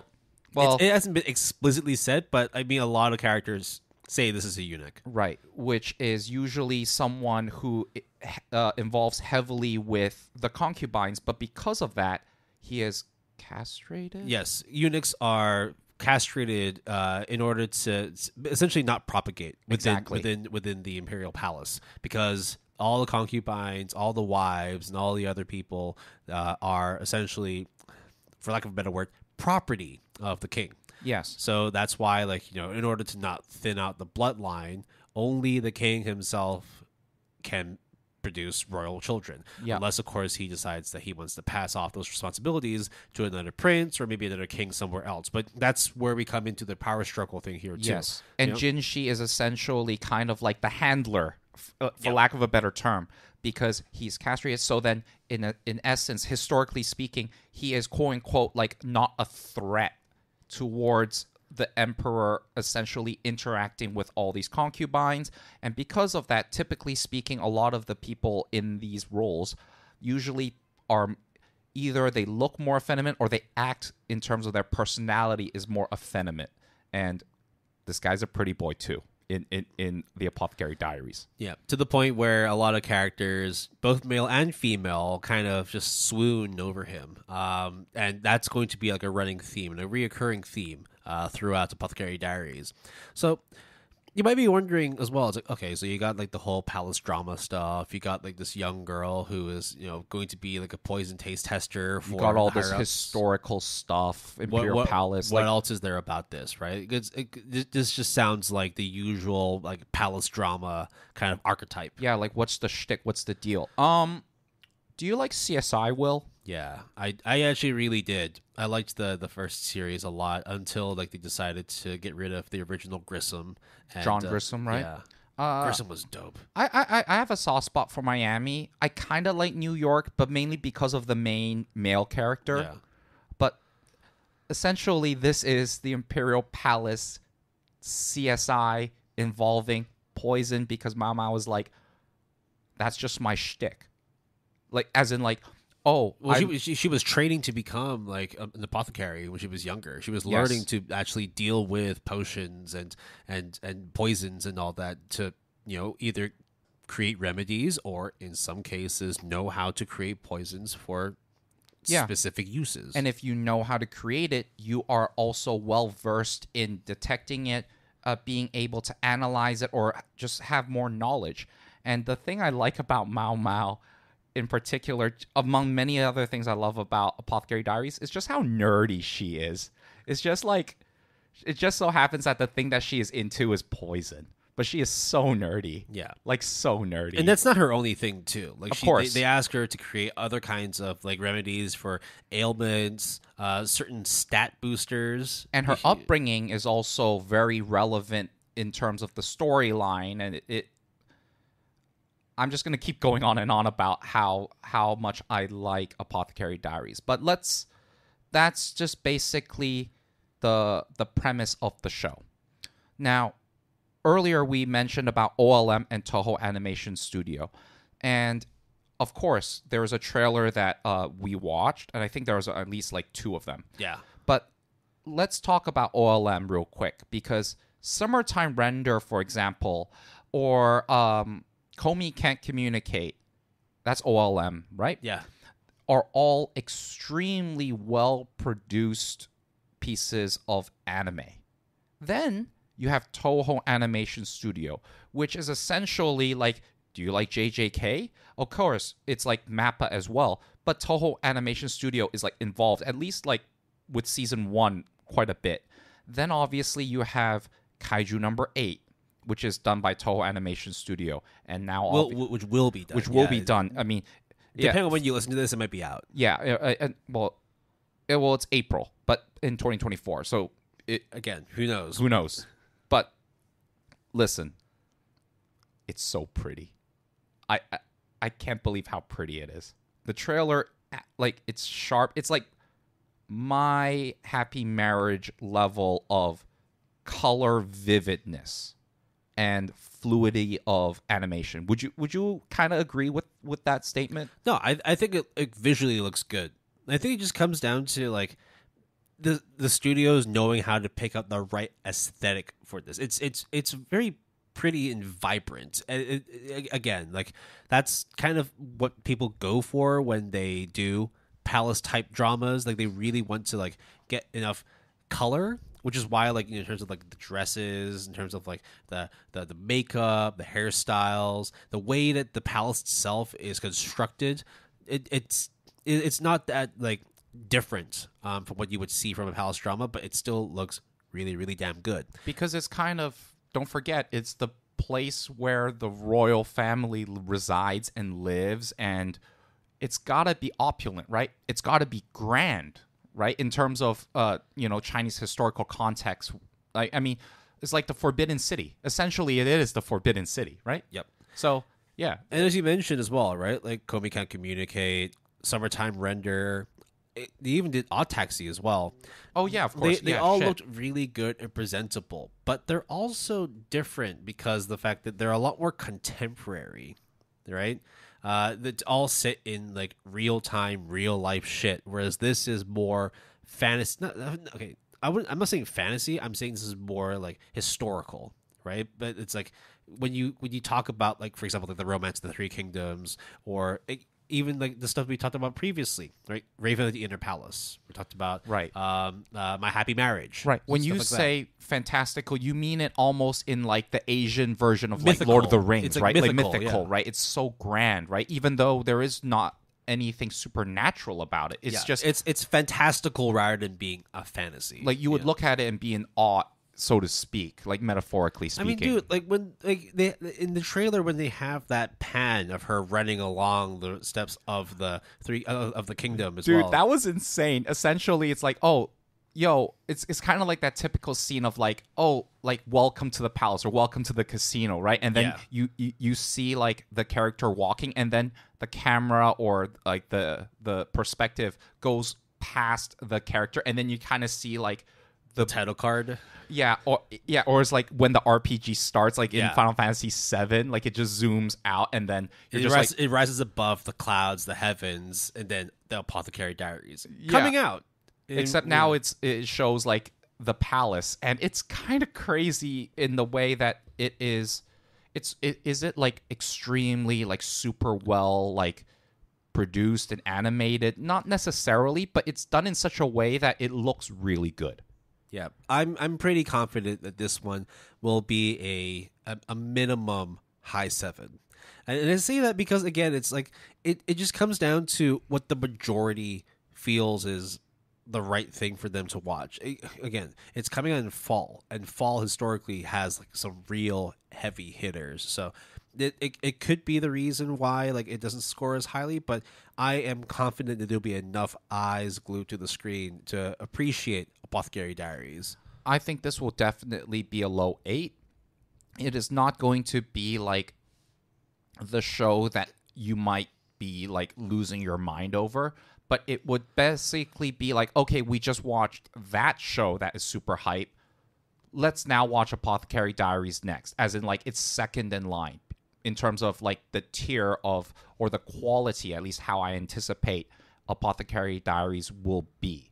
I think of the 5 shows that we are talking about, and obviously the 5 IPs, the Apothecary Diaries, in terms of the look and the aesthetics, is the one that I'm the most confident in terms of like my opinion of what I think it will be like. Well, because I think like the trailer itself did a really good job. Right? Yeah, like it did sell me on that look like instantly. I think that, in the last year, right, we've had Raven of the Inner Palace was like a mid 7, like 7.5, 7.6. Then you also in this current season with My Happy Marriage being an 8.3, both of them kind of based in like kind of like a kingdom dynasty palace style drama set piece.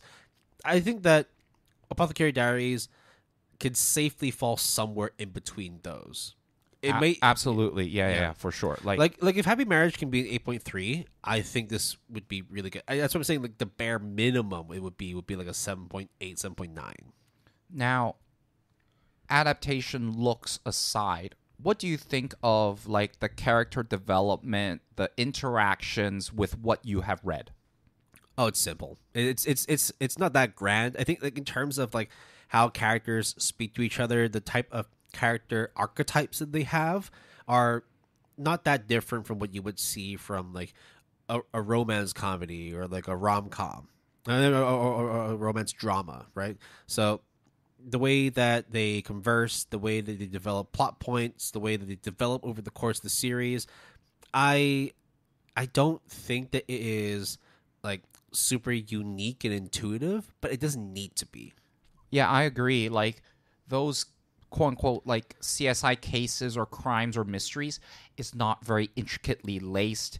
It is not, and the comic gags they have are also like very typical too. Yeah, it's like very whatever, right?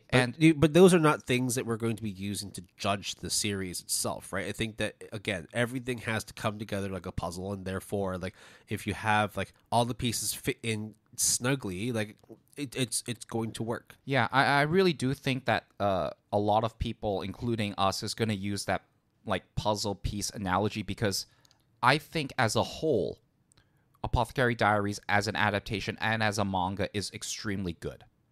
Or at least the animation, I assume, would be really good. Like, of the 5 we talk about today, you think that this one is going to be the safest choice for people, right? In my opinion, yes. Now, but if you be like, but what about like the music, Jason? I'll be like, yeah, it's all right. It's like, all right. Oh, what about the animations? Like, yeah, it's all right. It's like not the best, not the worst. But if you break it like individually, I wouldn't be like very hype about it. You know what I mean? It's not something that like, oh, everybody has to go and watch Apothecary Diaries. It's more just like, look, take the time to appreciate it.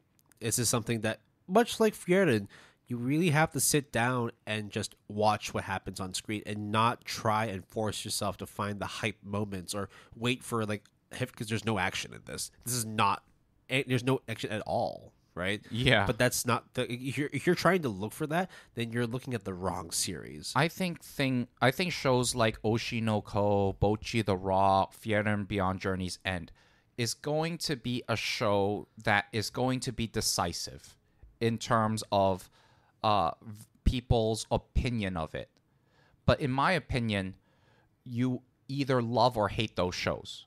I can like very much readily like anticipate that people's opinions of those 3 shows I just mentioned is going to be like very clear cut. Yeah, if you need like action, well, there's Undead Unluck. There's Deadman Death Play Part 2. There's another season of 7 Deadly Sins. There's going to be more Dr. Stone if you want to see like some cool hype action shit. This is not what it is. And I think that like that goes the same with Frieren. It goes the same with Witch and the Beast. To some extent, Witch Hat Atelier, but I think that there's going to be a little bit more action in that one, which rightly should be. But I think overall, in terms of like, we weren't trying to go for a theme in terms of the series that we picked.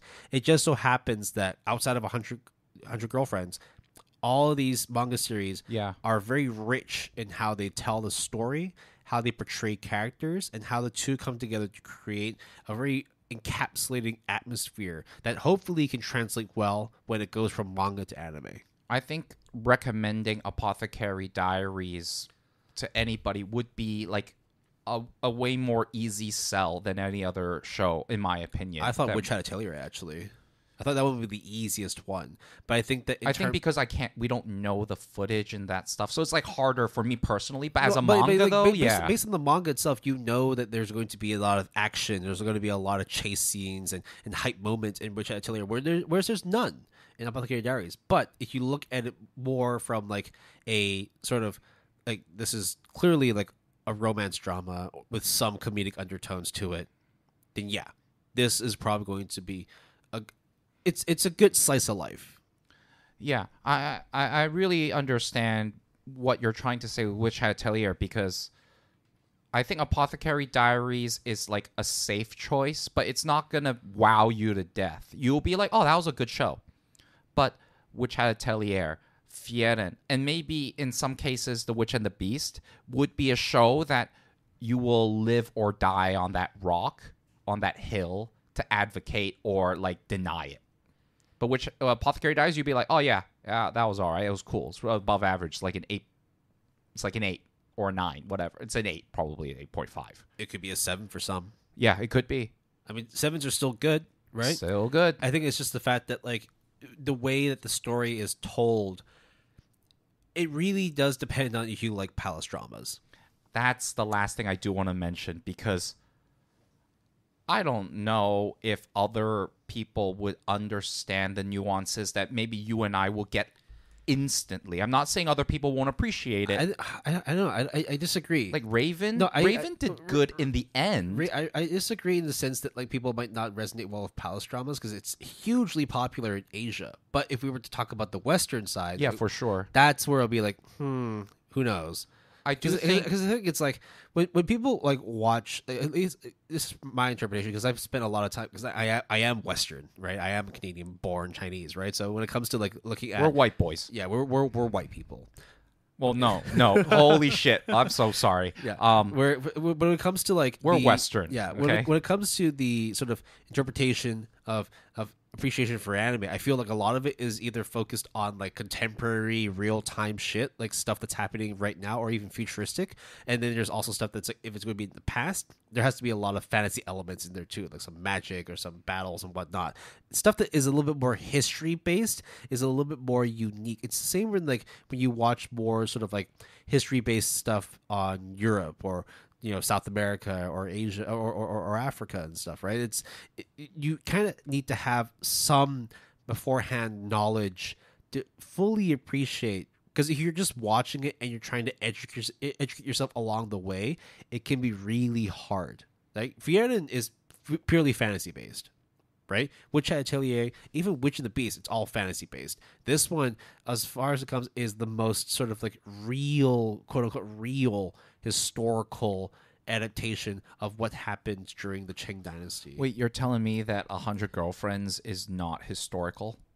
Okay, I'm just joking. There is a god that grants wishes for those who want to confess their love to people, but yeah, okay, fine. Okay. In terms of Japanese history, 100 Girlfriends is canon. Okay, fine. Thank you. Okay, no, but it is, I think, especially compared to other certain more like grounded in history, like I think like the Nobunaga Concerto is one that I really didn't vibe with, because I felt like I need to have a history lesson before and during the time that I watched it. But those who did get the history lesson like really fucking love it. And the score does reflect that for a lot of those people. Just it didn't vibe with me. But I think Apothecary Diaries, despite being set in imperial like China with palace drama and all that intrigue and themes, I do think it is simple enough or straightforward with the CSI element. I really do think that CSI element is very accurate in terms of like a one sentence summary. You don't need to have like a Wikipedia article of the Qing Dynasty set up on the side as you're watching Apothecary Diaries. There's no need for you to do like a lot of beforehand research to fully understand and appreciate it. Like Jason said, the story and the language used is simplistic enough for you to be able to vibe with it.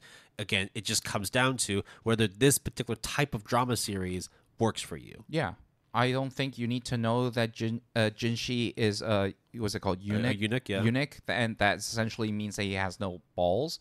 But he works as a servant for the palace. Yeah, because in the manga, even though they do mention it, they don't really go in depth into it. And if you don't know that historical context, it's kind of like added flavor. For me, like when I was a kid watching all these shows, it's like I knew what a eunuch was. But there are people to this day who's like, they chop their balls off? What the fuck? And that could be like a shock moment that could be like detractive of what their appreciation for the series would be. Or you can just see it as it is. It's like he's just a pretty boy. Yeah. Nonetheless, I would wholeheartedly recommend people to at least check out Apothecary Diaries. I don't want to I think this pretty much ends the overall analyses of the series we talked about, and I don't necessarily want to go into like a ranking of these 5 series, which ones we're most hyped for, which ones we're not hyped for, because I think all of them deserve a place to be in someone's catalog of plan to watch on my anime list or whatever list you use. So I think we'll just leave it at this in terms of there's no really bad anime adaptation that will be coming out from these 5 series. I think it just comes down to whether you like love polygon / harem series, whether you like more dark, mystical, brooding series, you like more fantastical magic girl and witches, you like stuff that is more slow-based storytelling like Mushishi, or in this case, if you wanted to see a palace drama mixed in with some like CSI elements too. They're all unique in their sense, but nonetheless, they're not like earth-shattering, groundbreaking. There's nothing of its kind, right? This is essentially us trying to let you know, if you like series of that kind of ilk, then I don't think you have any issues picking up any one of these series. You should get on it ASAP. Yes, ASAP for ASAP. There we go. That is the end of our episode. You can always reach us through our email, gapalette@gmail.com. That's GAPALETTE, all lowercase, all one word. You can use the handle @PaletteGood on Twitter /X. capital P and capital G, just, all one we'll just word. call it Twitter for now. Until, Yeah, let's please. until we are legally obligated to call it. Please, X. let's just call it Twitter. Thank you. We do have a website. We encourage you to check it out. www.goodanimepalette.com. All lowercase, all one word. We have a Discord. The invite link is in the show description. I just realized I got the script for the wrong thing again. Music credits for this episode. ELFL. ELFL. The song is shit. Fuck. One day we'll get the script right. It's did you know it's Never Right Now that by ELFL, who did our opening. Our break music is Not Gonna Wake Up, the instrumental version by Mindme, and our ending is Like the Ocean by The Big Letdown. All music is provided courtesy of Epidemic Sound. If you're interested in using Epidemic Sound, an invite link, a referral link is in the show description. Please be aware, though, all terms and conditions do apply. And don't forget, if you want to support the music artists, you can also listen to their music on iTunes, Spotify, whatever platform you choose to use. Thank you. I was trying to remember. Piece together. Yeah. Well, at least we pieced together the 5 manga series we've been talking about today. I am confident that there's going to be enough people who enjoy these series. Outside of 100 Girlfriends, I don't think any of them are going to rate below a 7. Yeah.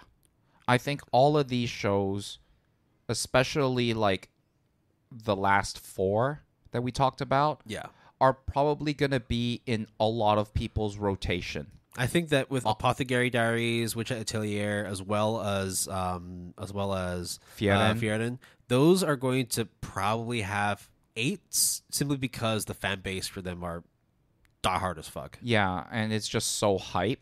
But also because they could be good adaptations too. So I'm not trying to predict anything. I think The Witch and the Beast is going to be a mid to high 7s for sure. I would hope for it to be higher because I really do like that one. But at the same time, I understand that there may be some things that hold it back from achieving that 8 out of 10 for most people. Who knows? Well, we'll just have to wait and see when they finally air, and then we can watch it and review it. And we will definitely let you know when we do. Other than that, I think that is it for this episode. Will, any last words before 65 stays ends? I don't know. No, not really. Other than the fact that maybe I'll take up that offer to watch the 2-hour premiere for Frieren. Oh god, that's gonna be really, really long. 2 hours long specifically. Yeah. Fuck.